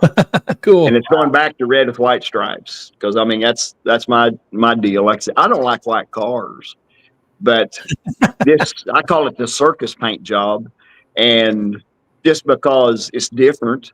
I mean, people talk about it. Yeah. If it's just another little red car with white stripes, nobody would care type deal. Right. Same car. Pretty sure this picture right here was at a no prep race. Okay. At this lane. And it did pretty good, at that part. That's it right there. Okay. It's a 408. Mike Chemist built this particular motor right here, you know, and it's got a F1X Pro Charger on it. The front, it's all steel, but I take the front end off of it, you know, to work on it. Yeah. I took it down in Mark warehouse in Tido. He put the front struts and stuff on this car and everything. What fuel injection is on it? It's Holly. Yeah. Oh, yes. Yes. Yeah, everything's Holly on it. Oh, yeah. Good deal. This is at Mocan, the first pass. I really think that this picture right here, it had a 393 in it, just normal aspirated. That's at Mocan at one of the races, one of the friends. And if I can take a picture and it's got the red side, that's the one I'm going to have, you know. So he got it for me. Yeah. This is where I went to the turbo car. Okay. Cool. Yeah. There's Larry Hunt back there. See Larry back there? Did you see Larry back there? You'll see Larry behind the car a lot. You'll see him and Al and just a lot of people. You always stand behind the car. And this one had a fast system in it. It had a Dan Millen's-own motor that had ran extremely fast. You know, it was supposed to have made a lot of horsepower from back then and stuff. Yeah. When I bought this car, bought it off the guy in Houston, Texas. Christine and I went to Dallas and we bought it. I dropped my door down on the trailer. He dropped his, and we exchanged a large amount of money, and we rolled it on furniture dollies into my trailer. It didn't have no tires, no wheels, no rear end. Everything come in crates with it, but I mean the car had nothing there. And Mark Warehousen, this is the one I took to Jeff City that he started on. He ended up finishing up down here. And you know, I've won a lot of rounds with boosted cars, but I've never run a race. So me and boosted stuff, just I'm not smart enough to run the computer. It's about like me trying to get on this show earlier, I guess. No, that just write my name in it. That's the way it goes. That's the way it goes. Was this an original body in white car? Yes, it was a body in white car. Yeah. Yeah. And it came from the West Coast. A guy sent me a letter back one time, or an email through Facebook deal, and said, we hear this might have been your car. I said, well, what does the VIN number say on the windshield? And he walked over and looked, and he said, it says Pegasus. I said, that's my car. Before we put the windshield in it, where the VIN tag was, it was blank.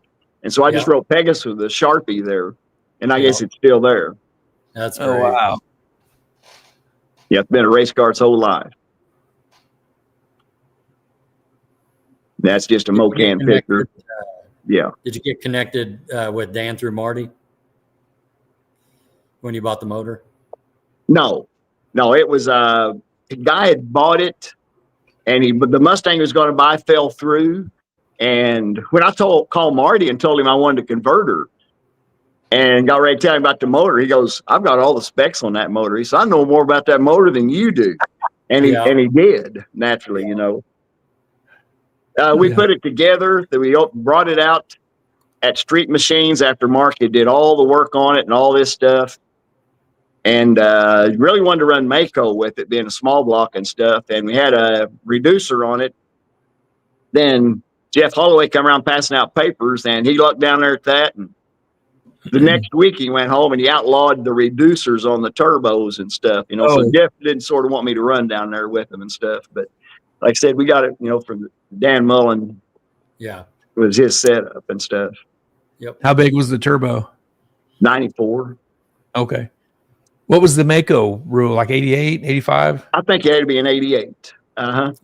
And like I said, after that weekend, they went ahead and Mark drove the car.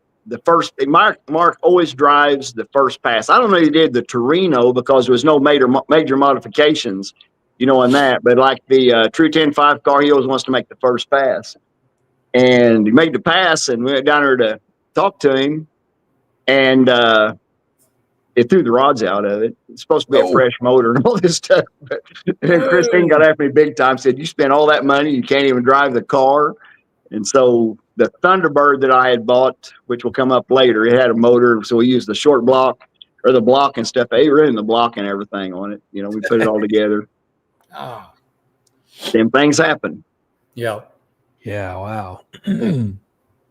Just another picture of it. And I'd say There's Larry's Goose probably back back there in the back too. Goose too, yeah. Goose. Man, everybody's 20 years younger. Mark. Yeah. You see Mark sitting there, he's got his hand up on his head. He probably thought, oh Lord, what's he gonna do this time? I'd say that's what's going through his mind. It's funny, these old pictures, when you look back and see the people behind the car, I mean, you never even know they're there otherwise. Right. Honestly, Mark probably put me in the beams at this race. I mean, he helped me with the car and helped me a lot with it. He did the tuning, all the computer stuff and everything. Yeah. There it is at Mocan, hot summer nights. It did hook up. This picture over here in the dark, I've got a video of it, and I was running Justin Martin. Okay. And Kerry Baker, that buddy of mine in the 57, he always said they'll remember how high you go. So if you can't outrun them, go higher than them. You know, so so that's what we did. It was an accident. You know, I mean, we didn't do it on purpose, but I mean, it just hooked and went up. And it did it earlier in the day. Timothy Gurley's the one that took the pictures there, and Jason Dubbs took the one on this side. We've got a video of it. I mean, it's a really neat video of it. Was this on slicks back then? I imagine it was on radials. Radio. I do know there was a time or two that Russell and Tony and Jason and all them guys was out there running Friday night qualifying, then race on Saturday. And I went out, they just had one pass to make it. And I went number one, and it had power windows, and they was all down at the end unhooking their parachute, and I didn't use a parachute on this one. I dropped that window, and I ran last. I knew I was number one because I seen the scoreboards. I thought about saying I'm number one when I went by him. I didn't. I let it go. Come back, and then Mike, the starter up there, said, well, you got to figure it out. You showed them guys what to do. I didn't tell him, but I was on slicks, and they was on radials, you know, so it worked out a lot better for me on that part. Wow. Like I said, had a lot of fun. You know, yeah, but never just win a complete race. Larry said red went 499 in the other lane. Probably did. Devin says, hey, Don, sorry to be late to the party. Tell him he didn't mess much early because I wasn't here. We spent 40 minutes trying to find you. Yeah, because I didn't type my name in it. So out of the two tracks, Ozark, Rogersville, or Mocan, which one do you like best? I like Rogersville, and I'll even tell you why. I'm 55 miles to Rogersville, and I'm 75 miles to Mocan. When you get done racing at Rogersville, you can stop and buy something to eat. When you come out of Mocan, you stop at a truck stop. You know, it's one of them deals. Yeah. The altitude at Rogersville is around 1,200, and I'm pretty sure Mocan's down, I think, around even 800. Their air is normally better. A lot of guys say they're 60 foot better at Mocan, but my cars always seem to run better, you know, at Rogersville. That was always my main track where I chased points and stuff like that and make sure I didn't miss a race. Right. I like Carl and them guys real well out there. Don't get me wrong there. Oh, yeah. This is after I painted the car. And Kerry Wrinkle paint the car because I knew I was going to sell it. So we went ahead and did away with the circus paint job and painted like this, and I sold it rolling. Traded it rolling anyway. Where did it go? It went to Mel Collier down in Arkansas, Fayetteville. And I bought a coupe down there off of him that's just awesome. That the boss motor, the big motor I had, was supposed to go in it, but at the time it's just easier to put it in my 66, the 65 car. So that's what I did. So I still got that car for sale. It's painted red with white stripes and everything. It's ready to go, but the Fox no suspension stuff under it. The Fox body's ready to go painted? The Fox body, it's a Fox body coupe. That's just what you guys need. I need to sell a car. Yeah, it's funny you say that because I've seen a ton of pictures of the oil pan on that thing too. Yeah. No, this is a different car, different Fox body. Okay. Huh. This one has never rolled. It's sort of like the turbo car was. We got to pick it up and roll it around like a wheelbarrow. Right. And that's at Rogersville. That's cool. It's a neat picture. Yes, beautiful.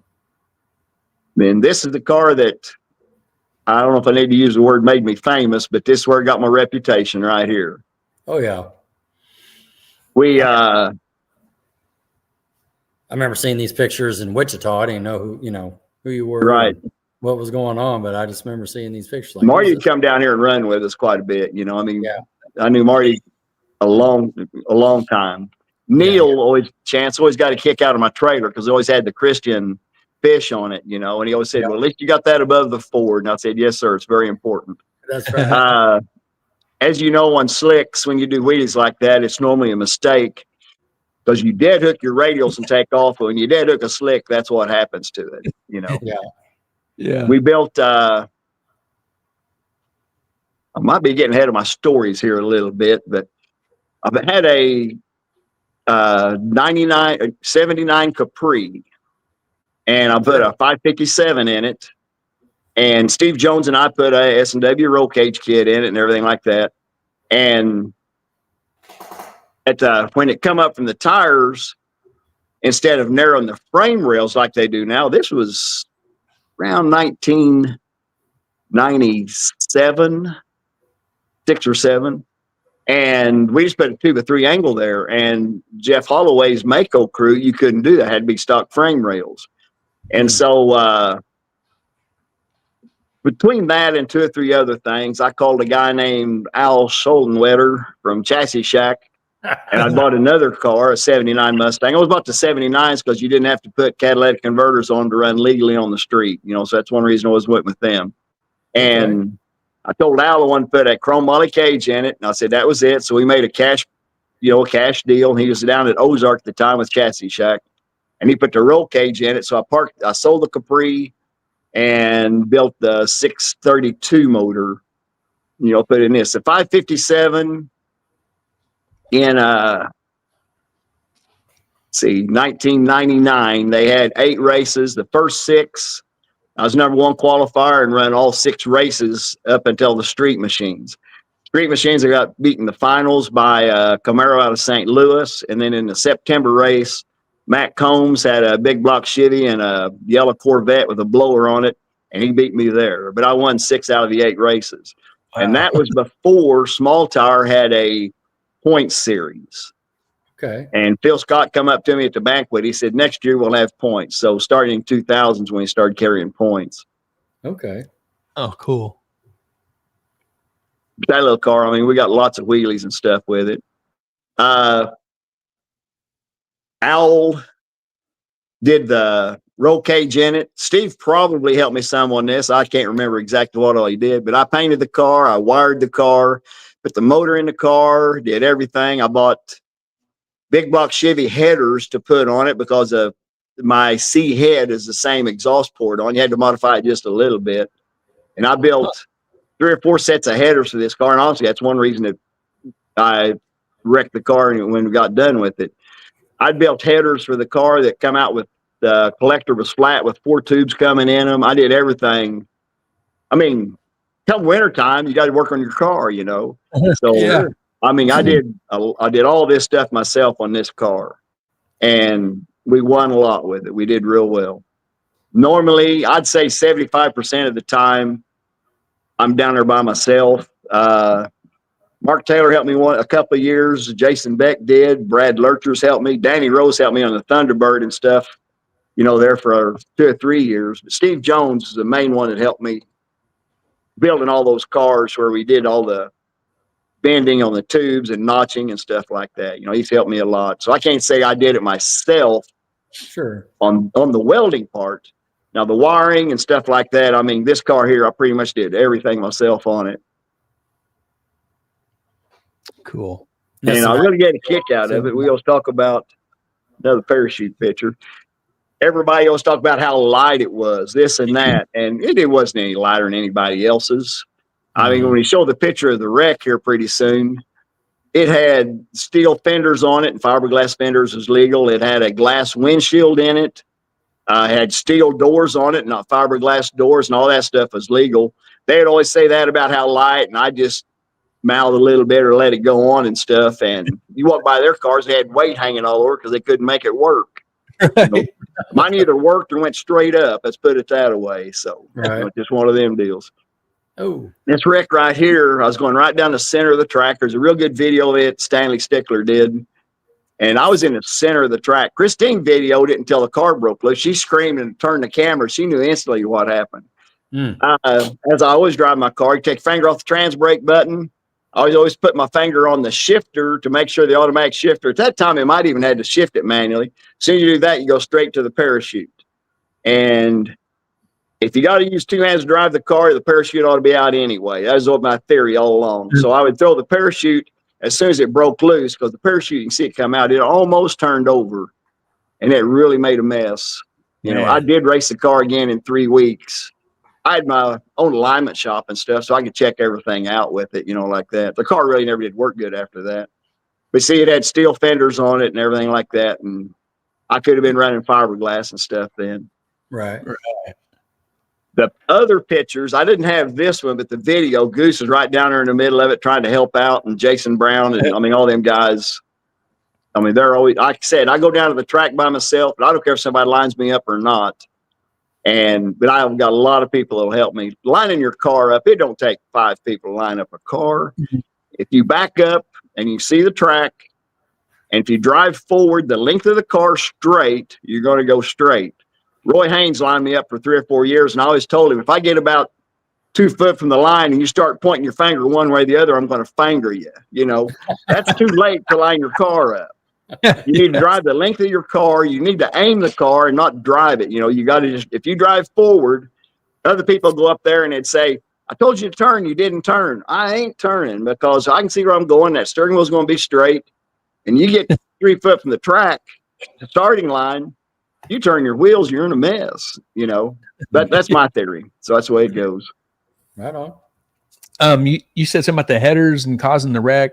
That's going to be the one that goes off the end of the track. Oh, yeah. That will be, I've had 2 wrecks. I don't call the deal at Mocan. This right here, he did a wheelie and got all 4 tires off the ground. And I built fender well headers for it through this winter. And this was, I do think it's a street machine, so I'd run them all year. And when I took off, it got all 4 tires off the ground. And when it come down hard enough that the front headers pull the brake calipers out of the brake hoses out of the calipers. I had a single master cylinder on it, and I didn't go fast. I punched it enough and killed the motor to just get to the turnoff. And I was in the left lane, and a Camaro out of Arkansas, I can't remember his name, just right this man, I know it real well. He was in the right lane. The left lane, past the finish line, there's no guardrails over there. You can't pull over. Not that I would wanted to get over and try to scrub off speed there anyway. And he was in the right lane, so I couldn't pull in front of him. Right. And so I know there's been people killed going off the end of that track, and there's 2 rows of, there's a row of hay bales, a catch fence, another row of hay bales, and another catch fence, and it went halfway through the other catch fence. I was just pumping the brakes, and there was nothing there. And I mean, I knew what was there. I've heard guys try to dodge this, and I just picked out the hay bale in the middle and went right into it. Okay. Wow. And now, when Al was the track manager down there, they bought a great big Stroud safety net. They've got pea gravel down there, so I do think they stir it up often, hopefully before every race, but I know they do often. So you shouldn't have this issues, you know, after my wreck and some other stuff like that. Right. That's what finished the old car off right there. Oh, man. Larry Hunt says the snake den wreck man the copperhead. Yeah, that's what he always says. I've really figured he'd be talking about the drag radial comment or something like that. He come up to me, he said, "You all right?" I said, "No." He said, "What's wrong?" I said, "Feel right here. I broke my sternum, and you can feel it sticking out there." Whoa. He said, "You better go to the hospital." And I said, "I will after drag radial runs," because I wanted to watch them. He's joked about that for many years. So I spent the night in the hospital and come back and got the car the next day. Oh, man. Yeah, Larry and I, we did a lot of stuff together. Here's the Thunderbird. That's the Thunderbird. This picture right here, Steve Taylor. We had the True 10.5 car. I guess we're not to it yet. It was in the magazine, and this was in the magazine, RPM magazine too. And this is one of the pictures, you know, he'd put in it. Cool. Yeah. The picture here on the top has to be about my favorite picture that I even own. because look at all the people. That was at Street Machines, and look at all the people. The car's got the front tires up, and then it shows Christine's in the car with me, so I'm sure in the Razor with me, so I know that Danny Rose is in the car. You know, that car, when we built it, I bought it I bought it complete and sold it to Steve Comer, and then bought it back, and when I put my 632 in it and stuff. And I told Mark Tito I wanted to put a single wheelie bar on it, because I've seen people work with it. The motor sits way back on this car. It'd be a perfect no prep car, and the car was real light. And it would take off. It would never go straight, because, I mean, Kevin Nickerson's a real smart guy, will help anybody. He come down there one time at the start of the night and said, do you want me to line you up? I said, sure, yeah, if you want to. So he lined me up, and it took off to the right. So we didn't say anything to him. And then come back on the second round, and Justin West got out in front of the car, and Kevin was behind it, and they lined it up. So this time, instead of going to the right, it went to the left. And so, like I said, I run back to the car, not doing anything, just working on it by myself, and pull back down there, and I look, and the two guys are sitting over there on the wall. I got a kick out of that. It wasn't their fault. It just, the single wheelie bar on that car just wouldn't work. We put the I had Mark build 2 wheelie bar for it, and we went to Mocan. We won one of my favorite races out there on the hot summer nights, you know, in the big tire class with the car. Right. So we did real good. Like that top picture, I really like it. It's one of my favorites. Mm-hmm. What year area was this? What year? This wasn't very long ago. I would say 2000, maybe 21, something like that. This wasn't very long ago in the Thunderbird, after I bought it back and repainted it, because it might even be a little bit later than that, because this is after I parked the True 10.5 car and went to the big tire. These are some of the pictures the guy had in the catalog and in the magazine. Yeah. Yeah. The car was brown. It wasn't a Glidden car or nothing like that. I just painted it. Honestly, this paint job is for like the 88 Glidden car, and this car was the 85 and 6. This car should have been blue, but I'm not going to paint my Thunderbird blue. You know, if I was going to try to match it up totally. Sure. Yeah. It's yours. You do what you want. That's exactly right. Yeah. And I sold it to a guy up in Iowa. I mean, we run the top race was at Rogersville. The bottom race was at Mocan. Yep. That's when I run the big tire out there hot summer nights. Cool. Awesome. Danny Rose and Mark Warehousen, me and Christine should be probably in all of them. Right. Yep. But it's a fun car to drive. My buddy Jim in Salina says he loves that T-Bird. Yep. A lot of people talk about it, you know. Yeah. The car I ran in the finals, this is just another race at Rogersville that we had won. The car running the finals was a Cutlass and had a big block Chevy. It was mainly a bracket car, a real fast bracket car. And everybody said they could hear him purging the nitrous. It didn't come out of the car, but it's under the car. And I can't remember if I won on a whole shot, but it's extremely close. I think I was a little better on the tree and a little bit better on the reaction time, but it was really close. You know, they're on the big end. Carl, we've got a real good video of it. You know, you hear Carl talking and stuff on it. Everybody said it looked like Warren Johnson running Bob Glidden, because the car did not have a Warren Johnson paint job on it, but it's the exact car like his with the big hood scoop and everything on it. That's cool.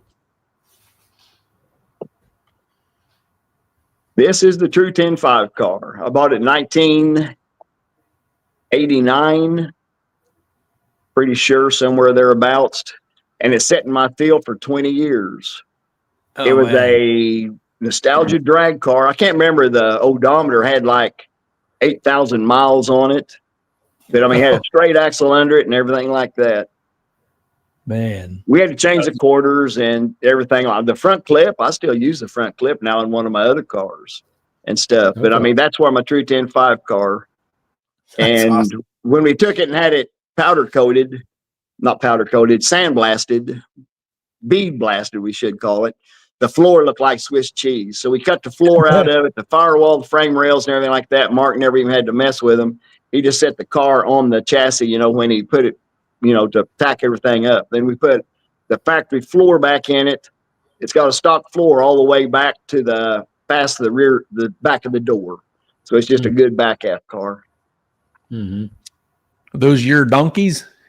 Those are miniature ponies. And that's one reason I got it. I had my little horses out there all together. We had 10 of them at one time. That makes sense. Yeah. All the ponies. Yeah. I live out in the country, and there's a hillside here, so I'd park all my old cars back over the hill. Nobody ever see them there. You know, the house don't look too bad and didn't want to look too junky, so that's just part of it. Yeah. Well, we found out Tido has a donkey that hangs out with us out in the field. Yeah.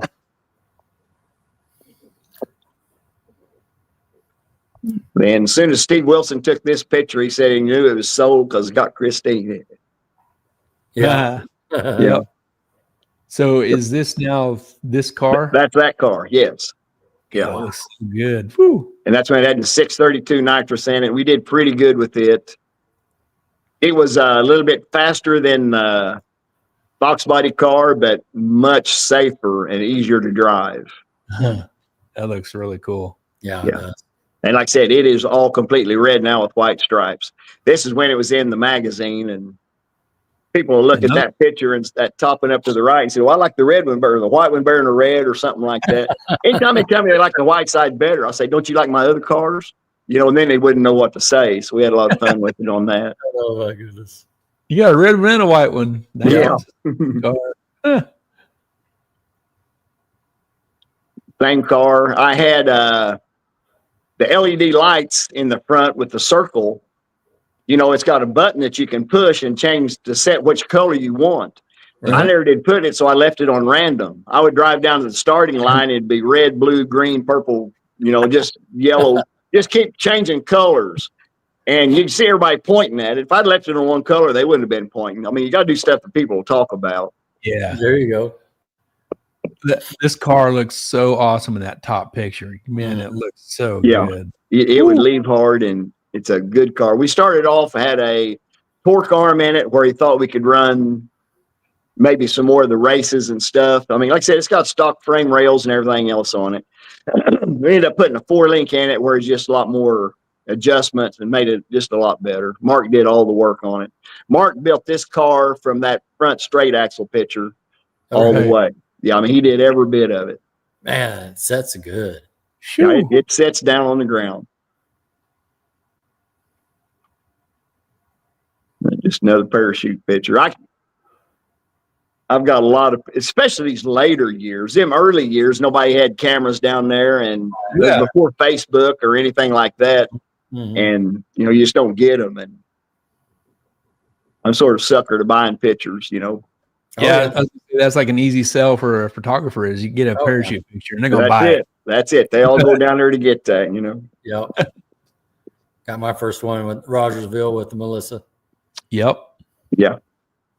This top picture that shows the Boss 672 in it. Then I think that's a stick car over there. I really thought you could see the Torino back up at the top right. You know, I had to roll it out of the garage. This, they shut us down here. I mean, I got to put pictures of Christine on there, then Tim Egley there. They shut the cars off because of something on the track, and it was a real hot day, so they opened the doors, and they was checking on me there. I always thought that was a pretty neat picture. Yeah. Tim's a good Ford guy. He's a good friend. Yes. Talk about the little top picture there, the motor and the whole setup right there. Okay. Like I said, I bought the car off Mel Collier and got this motor. It's come out of a mud truck. Not so much a pulling truck, it's normal aspirated 672 Boss Ford motor. And my idea was to make a low RPM, just car we can just go out there and almost bracket race it. And it's never made a pass. It would spin every time. The fastest it ever went was a 464 at 168. And I left in high gear on purpose. Yeah. You know, trying to get it done. Jason Lansdowne runs the Black 57 Pro Mod down there. He always pits 2 spots down for me. He come by, he said, you should put a 3.0 gear in it. He said, I said, I did. He said, I was joking. I said, I'm not, you know, so it's one of them deals. But it still has the 3.0 gear in it. In the RPM range I want to turn it, that's where I need to be if I'm going to try to run with, say, Devin and Adam and them guys, Russell, all of them. So this car, that's all the same car. The same car. Okay, so Yeah, you made a yeah. transition from I took the nitrous 632 nitrous motor out, and we put the big motor in it. And I put the nitrous motor went into the Thunderbird all at the same time. Okay. You need a in spreadsheet. this. I know you got so much cool stuff. Yeah. And a Pro Charger here. How big is this Pro Charger? That's 136 is F3. Right on. Okay. I hope you've got the picture in there of the horsepower and stuff. That one? That one right there, that bottom picture. Now you look at the torque. But the interesting part of this picture, if you'll look at it, the RPM on that 2096 horsepower is at 5,400 RPM. Yep. So you bring that to 7,000, think how much more boost that Pro Charger is going to put in. Think about what the horsepower would be then. Oh, no kidding. But we never did get it there. Like Mark said, why beat it up on the dyno? We had it figured out where it's running clean and everything on that part. So, I mean, who knows? I'd like to say I had a real high horsepower motor. I'm not going to throw numbers out there because you can't prove it, you know, but I do know it had over 2,000 foot-pounds of torque, you know, so that's what my tire issue was. Is this something you want to bring out next year, or is it something you want to play with at all? Probably will. I want to sell it, if you want to know the honest truth. I mean, I have a real good time going to index racing. I can do that by myself, especially as me and Christine. If I run this car, I'd have to have somebody to work the computer on it. I can do all the maintenance, but I just got to have somebody, and it's not good when you have a racer that's racing their own car and they've got to quit what they're doing, come over and babysit me. I don't like people touching my cars. The Fox body, you know, nobody touched it but me. Mm-hmm. I've got one, I shouldn't tell it, but I'm going to anyway. I said, Jason Brown come over one night and was going in the later rounds. He wanted to help put spark plugs in. It's a nitrous motor. You know, I had to do it all the time. And I said, no, I'll get it. So I'm going to do it. He said, I'll put them in and you tighten them. And I said, okay. So he put them in there and I went around there and tightened them. And I didn't get one of them tight enough because they didn't know how many turns to do it. And it pushed the plug out and stripped out the cylinder head, like with 2 rounds to go. And he knew what happened. So he come over there and he took a Dr. Pepper can and wrapped it around the spark plug. And we sort of beat it in there. And I did a real small burnout and didn't spray a lot of nitrous to it. I think we might even put a plug in the nitrous on that cylinder, you know, so it would be easy on it. So we went down through there and it blew it out again, you know, halfway down the track. And I won that round. We come back to the finals. We did the same thing on that. And like I said, I work on everything by myself. And Jason, he'd send me text, said, when you get it back in that car, it was in you couldn't pull the heads off in the Fox body in the car. So I had to pull the motor out and I had to take it down to Bamber's at that time and they fixed it and brought it back. And he said, when you going to get your motor? Just in conversation. So I told him, and well, naturally, you know what happened? Here comes Jason after work. He said, let's put it in. So Jason helped me put the motor in then. David got to come and help me work in my shop one time. And Danny Rose did some, but I mean, otherwise nobody touches my car but me, you know, on all this stuff. Mm-hmm. I'm a loner. I don't care. I mean, I'm happy that way. I have to remember the Dr. Pepper pop can trick. Yeah, just the aluminum can. Hey, Gary Spaniak did the same thing. And I told them guys that story, and they did the same thing, put a pop can around a spark plug at a race. I'm pretty sure this summer or the summer before. They had trouble at Centerville, didn't they, Rod? Yeah, it was this summer. Yeah. Okay. Yeah. Then the car back behind the top picture there, that's my 95. That was the one I drove to work. It was a red Mustang, and actually I had to paint the white. I did it by myself, you know, put the white stripes on it. Sure. Oh, you sent some like some newspaper. Okay. This right here, when they first started running shootout races at Rogersville with small tire, Kerry Baker and Brent McCoy and I went to Memphis and watched the small tire cars run down there at one of their big shootouts. Yeah. And so I thought, man, my 66 will do that. So he's going to convert it over. And so I started running. It had a 337 in it. That's the first time I bought a 2-kit nitrous system for it. And I called the guy up. I said, when do you turn the second kit on? He said, when you can see the track again. So think about it. So it was doing that. I'd run the stick car me and Carrie had and stuff, you know. So I did a lot of wheelies. And my brother-in-law built this car and had a 502 motor in it. Jim Audia did the tuning on it and stuff. Real fast car. And we set the track record at Rogersville with it. And we went down to Oklahoma City and run down there the Soul Brothers race and 2 or 3 other races. They put our car. At that time, there was not many cars in the small tower that had big blowers like that. But I was always driving my other car, and I was coming up the return road one time, and Alan got on, and the front end come up, and he got out, and he got up, caught it on again, it come back. And he'd always ask me to drive it. I said, let me drive it. So the first time I drove the car the next month, several of them guys call it the wheelie. It picked the front tires up as an excellent car, and I bet it carried them past the 330, and I stayed on it. It worked out really good. That was the night we set the track record and stuff, and can't remember if we ever won a race with that car, but we had a lot of fun. But that's the only time I've drove a car that wasn't mine. But always the old nostalgia questions. What's the first track record Don Irwin had? I'm pretty sure that says 1996. No. 98. 98. Okay. Because 99 is when I got the Capri done with the 630 or the 557 and won the 6 races in a row with the 8. But I drove Alan's car there. They ended up building a alcohol funny car. I bought one of Scott Palmer's alcohol funny cars, ran after 2 or 3 years. Wow. Yeah. Make a note of that, Rod, if you're ever on Jeopardy and you get that question. 1998. Well, back when people stick them on the computer, everybody said, I bet it was a red Mustang. It was wrong. It was a red Nova. Man, we might have been at the same races together here. This Thunder Valley and Noble, right? Yeah, they run the Soul Brothers, and they had another big race they run down there. The Muffler Shootout. That was the other big race. Yeah, we were down there racing. That's when Corey and I had the yellow 68 Camaro. Yeah. It was a good time. Because MSRA would run down there on their small tower stuff, but this wasn't an MSRA race. It was just a outlaw small tower. Yeah, Shane and Trey would have the MSRA. It started in Wichita. That's just great. Larry Hunt says you drove my Malibu for points. I did drive his Malibu for points. I couldn't hardly even see out of the steering wheel. I had to sit back so far. But I did. I hurt my car one time. And I did drive Larry's car one time, yes. Yeah. And a lot of people took pictures as I was coming down the hill. Let's put it that way.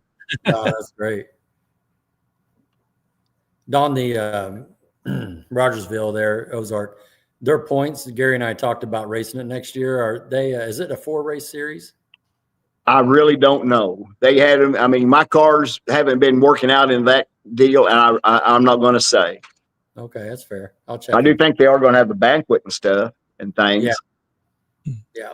This deal right here, Craven, Chris Carroll, he called me one Sunday afternoon. I happened to be out with the frickin' Smiths that had the Nova, and was driving back and was texting. He said, how many street machines do you want? I said, I think so-and-so. And I told him, he said, how many of this and how many of that and everything. And finally, his last text, he said, you don't know what I did, do you? And I said, no, I don't know what you did. And that's when he told me that they was having the race that was named after me. And it had already been out there for 4 hours, he said. So I thought instead of trying to talk him out of it, I thought, well, I'll just go for it.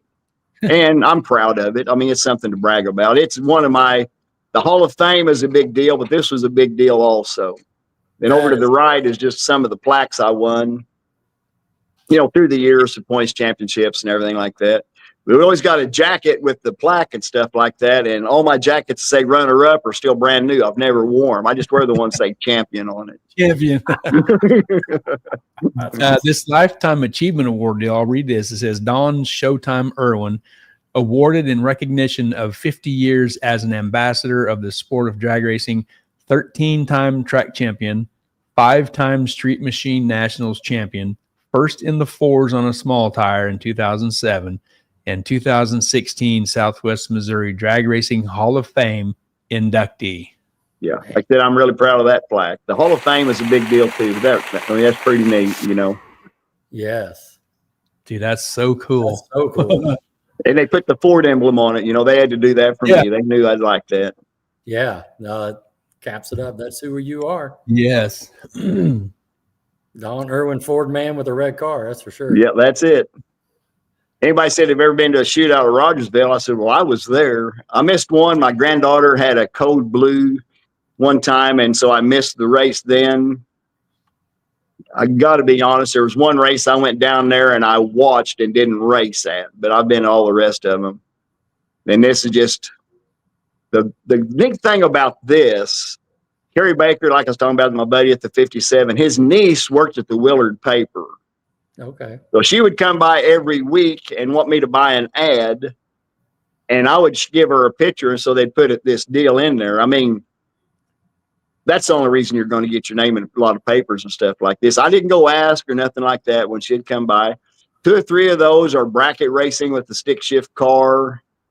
And I think in 1993 or 4, Lee and Mary had the track, and I've got a gift certificate from O'Reilly's for $75. We didn't get a plaque, so I just kept the gift certificate. I was writing everything off through the shop I bought through O'Reilly's, so I just never did use it. Yeah. So I've got it, but Lee and Mary at MSRA. They started racing that. That's where I met them. Is that Baltzel? Is that their last? yeah, Lee and Mary. Yeah. Yeah. Jason Cypert says, I have a autographed trophy from his race. I won no box. There you go. Cool. That's cool. The day they had that race of mine, I went around. I told Christine to come with me. She got bored. I went to every trailer, and people that I knew. I'm a fan of the sport. I watch and know a lot of people. Stick my head and thank them for coming. Everyone and call me by name. I went down the spectator side and talked to people. 2 or 3 people said, "You own the place?" And I said, "No." I said, "But this race is named after me. Thanks for coming." That's awesome. I've got to tell the story too. I mean, I've got a trophy with my name on it, and they had a real bad wreck the night of the race, and a guy in a Mustang tore up the guardrail, so they canceled it and came back the next week. And so we was down there the next week, and Chris Carroll, sent me a text. He said, "Do you realize there's not any pro mod cars here?" And I said, "No." It's I had the Thunderbird down there because they had all the cars there. We had antifreeze in it and everything like that. He said, "Do what you want to do." So I went down there and made a qualifying pass and made one pass and won it. And so I've got a trophy with my name on it too. But like I said, it's pretty cheap to get it because of anybody else in the class, but they'd already made it. So, I mean, I'm proud of it. I don't have to tell the whole story, but I mean, that's the way it was. There was no other cars in the class, so I got it that way. Sure. That's great. I'll take it. You know, Yeah, I wouldn't have known it if he hadn't sent me the text, but I mean, he was taking care of me. I appreciate it. Mm-hmm. Oh, here's another batch of clippings. Yeah, that's a lot of them track records and some of them championships and stuff like that and everything.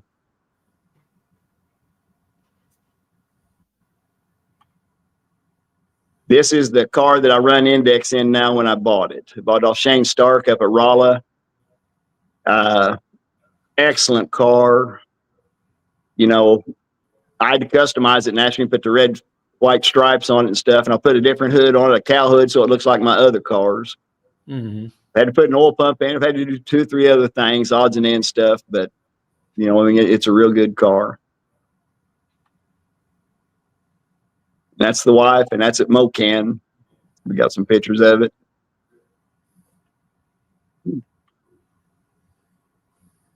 And just some more pictures. The lower picture still got the big hood scoop and stuff on it.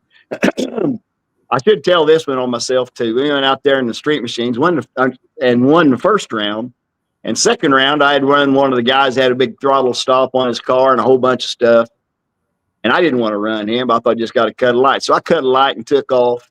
And I was watching him back there. He'll run 20 mile an hour faster than everybody else. And I knew he was going to be coming. So he was coming. I looked up and run a 651 because the car runs 570. I'd put a lot of weight in it, put a ET Genie on it, had it cranked back and all this stuff. I thought, good, I won back. So I was patting myself on the back, getting back to the trailer, and I pull around the trailer, and Christine's there.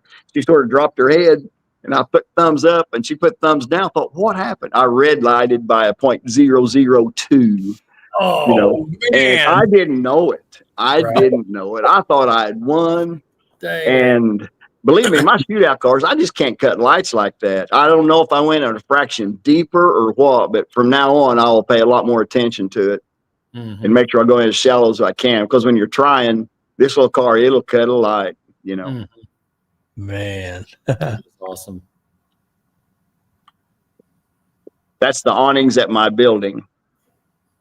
So this would be the front door and the back door? The front door and the back door. Yeah. That's cool. Jane and Lisa Gordon made the front. They make all my front clips. Jason Lansdowne makes all my hoods. And the guy that bought my shop's a Chevy guy. So I'm just waiting for the day whenever he gets to come up with a Chevy front clip, because that is one of the good lightweight ones, you know, so I'd sort of like to have it. Right. You get hail or anything that beats that thing up? Never had any issues. Wow. When I wrecked the Fox body, I ended up putting it up on top of the scoop, on top of the awning there, but I didn't have a good picture of it. Yeah. So it says Don Irwin Racing and stuff on it. Like I said, so far Bruce hadn't took it down. Yeah. The Torino you was telling us about earlier. Right. That's it right there. And that's a present picture on it. Man. I put 17 and 18-inch wheels on it. And I got to admit, I put a Coyote in it with a 6-speed manual. Oh, cool. It would get 8 to 9 miles per gallon. That's all it ever did get with a 429. Everybody said, you ruined the value of it. It goes to Tammy, my oldest daughter. Now it has power steering and air conditioning. The car, it had the ribbon tack in it and an AM radio. And that was it. I mean, it was just an old hot rod. And like I said, I've had it for over 50 years. Wow. The paint, that's factory paint. It is not that good as the picture makes it look. Let's just leave it at that, you know. Looks good. Yeah. Larry Hunt says, tell him about the shop roof. The shop roof at Easy Tire is the airplanes fly right over Willard when they land. And so I got up on top of the roof. This is what somebody, when you're getting bored, you shouldn't have this much time. On the weekends and after hours, stuff like that, I wrote in great big letters, I says, I race Mustangs. I wrote Easy Tire, then I'd set underneath it, and we're talking 10-foot letters, says, I race Mustangs. That's on the shop roof at Willard. That is awesome. Oh, man. So when the planes fly in, you know, they can see that. Yes. You said in your message that in the pictures you said it's the one you want to end on. Is it the trailer picture? I don't remember. Maybe it might have been the Torino there. Okay, probably. There's like a meme on a trailer, and I couldn't tell which one you was talking about. I'd almost bet it was the Thunderbird, because I knew I missed out, or the Torino there, because I missed out putting it on there whenever we was doing the Torino pictures, and I didn't know how to back up and add it, slide it in there or anything. So it's probably this one. Larry says that roof is visible from Google, and Russell Foreman says Google Earth. Right. Check that out. Yeah. Yeah. Right. So this deal That's here, the one I want to end on right there. That's the one. We'll come back to it then. Okay. Now this, you got to have a sense of humor. You know, everybody had their names on their trailers back when I was racing all this stuff. So I started to pull my names off my trailer. I got doing this. My wife called me a dork, you know, but I thought, look, what am I going to write there? So do I win? You know, it's Don Irwin. Uh-huh. And I didn't go anywhere with it. I took it off, you know, but it's just out here in the driveway. I took it off. Well, doing your running through your pictures and loading your pictures for the show, all the cool cars and stuff you've got and we've had, or I don't know how many cars you got, but it says, do I win? I thought, well, I heard the old saying, he who dies with the most toys wins. There you go. There you go. Win. Yeah. I'm probably going to be there. Yeah. You got awesome toys. Well, we've got the slingshot. We've got a bunch of other stuff. I mean, self-employed for 30 years. Hey, started off, my dad wouldn't give me $20. I've made it all myself. And, you know, well, I've never had a fishing license, never owned a boat. Yeah. Did hunt in the early 70s, but all I do is drag race. I'm a boring person. We bowl, in the drag racing league. I got to tell a real quick story there. All the Zimmerman that owned Mark and Tim's car. What was it? Okay. Anyway, he come out there bowling with us one time. He was bowling with Mark and them. And we was bowling, having a pretty good time. And he came up to me, he says, now they told me we come out here and just do this for fun. He said, you seem to be taking this pretty serious. I said, no, we're doing it for fun. It's just a lot more fun when you win. So that's sort of my attitude on all of it, Yeah. Yes. I want to win, but I'm going to beat you on my best shot, Mhm. Yeah. We always say a prayer, before we race, and me and Christine and stuff. And I've always did it in my car. Back when I had the Fox body, I'd always start my prayer, Lord, make my Ford start, because I've had issues too, and stuff like that. And anybody that's an athlete and you don't pray for the other guy to do bad. You pray for you to do as good as you can do. And if it's better than that guy, that's the way it is. So that's the way we look at it. We're all friends until we put the helmets on, and then look out, because we're going to do what we got to do. Yep. Yeah. Well, here's the picture you want to end on. Yeah. This says, you may be cool, but you will never be towing a Mustang drag car on a trailer with a Torino cool. But I'm going to do that. Is that your goal? You're going to do that? So that's my goal. I've got a trailer hitch that go on the Torino, and I'm going to, if I get this house sold, stuff like that, going to buy an aluminum trailer and stuff like that. So I'm sure going to attempt that, because I've always thought that was that's a real old picture, and I've always thought it was neat. It is. That's a great picture. That's a great attitude, John. You got a great attitude. Yeah. Well, that's what life's all about. You got to enjoy it. You got to have it, fun and enjoy what you do. Yeah, that's a big key. Yeah. Yep. Well, I guess we did get it all in. Yeah. There's some I had to skip out on to get them all. That's not a problem. I think you did a good job on editing, because there was a lot of pictures of the same cars and stuff like that, just different parts and stuff. Yeah, some of them were kind of similar. Yeah. Well, this is a part of the program where, you got to give you the mic to thank everybody that's got you here, all your friends, family, and sponsors. Go ahead. All right. We got to thank the Lord Jesus Christ, for giving me the ability to do it. And definitely my wife, she lets me spend all her money. Steve Jones helped me so much. Steve would never come down around the track where I'm at. He didn't want to be out in the spotlight either, but him and Randy Ware would come and help us. And then, like I said, Mark Taylor, Jason Beck, and Brad Lurcher, and Danny Rose helped me a lot. And, I just appreciate that. And I really appreciate you guys. Thanks for this opportunity. Like I said, when you're an old man and all these young kids down there, they don't know who you are. And not that I am anybody. I always said, you can't be a has-been if you never was, but at one time I could do pretty good and stuff. And like I said, the Lord's been good to us. I'll be 71 here in a couple of weeks. So still plan on being index racing, and we'll see how it works out, that small tire car. Man. I hope I can do what you're doing at 71. Agree.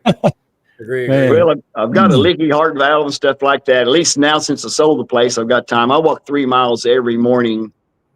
Today being Sunday, going to church, I won't, but I'll be willing to bet, even being cold tomorrow, I bet sometime during the day I will. I just walk here in the driveway, and you got to do what you got to do. I've lost 35 pounds since they told me that, and feel better and everything about it. Good for you. Good job. Yeah.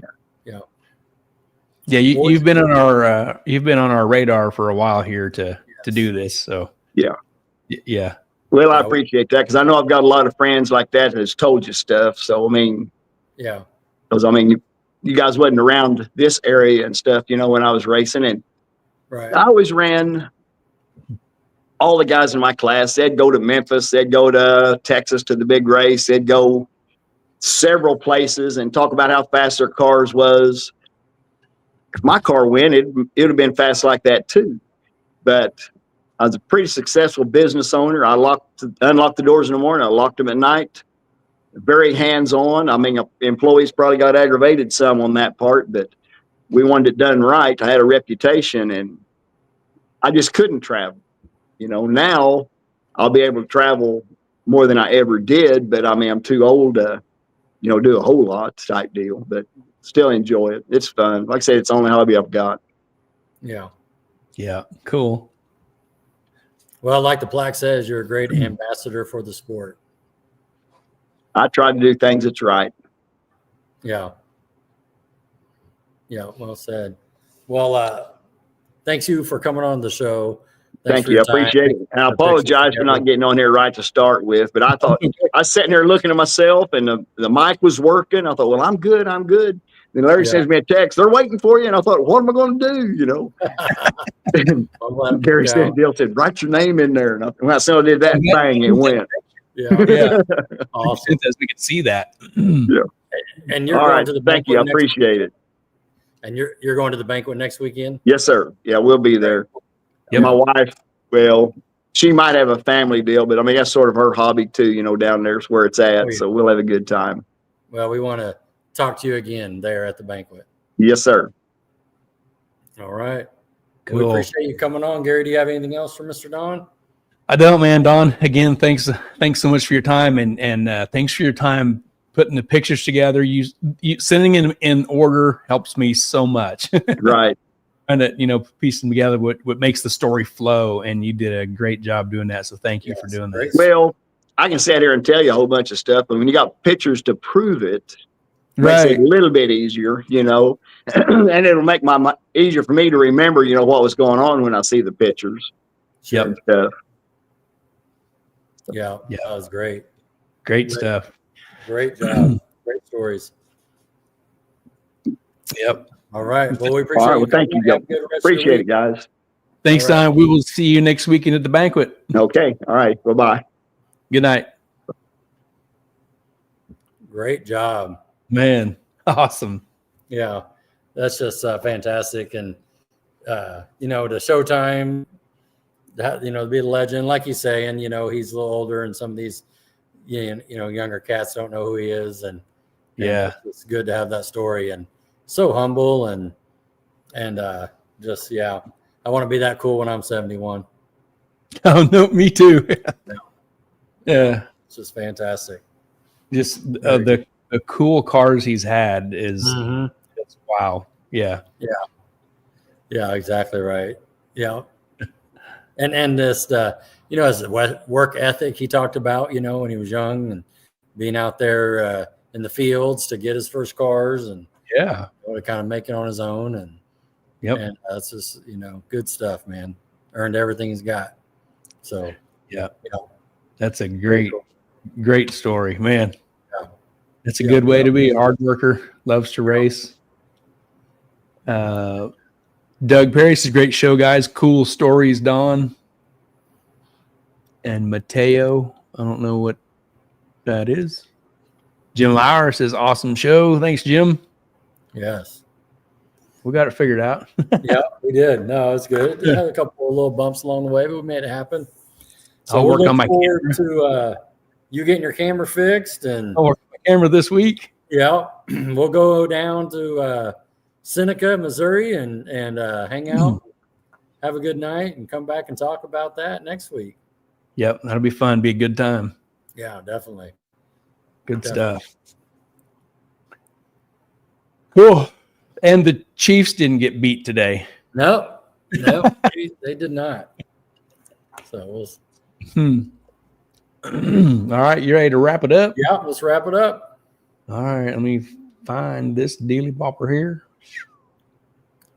All right, ready? Yep. Boom. Boom. Good stuff. All right. All right. So shout out to our partners one more time.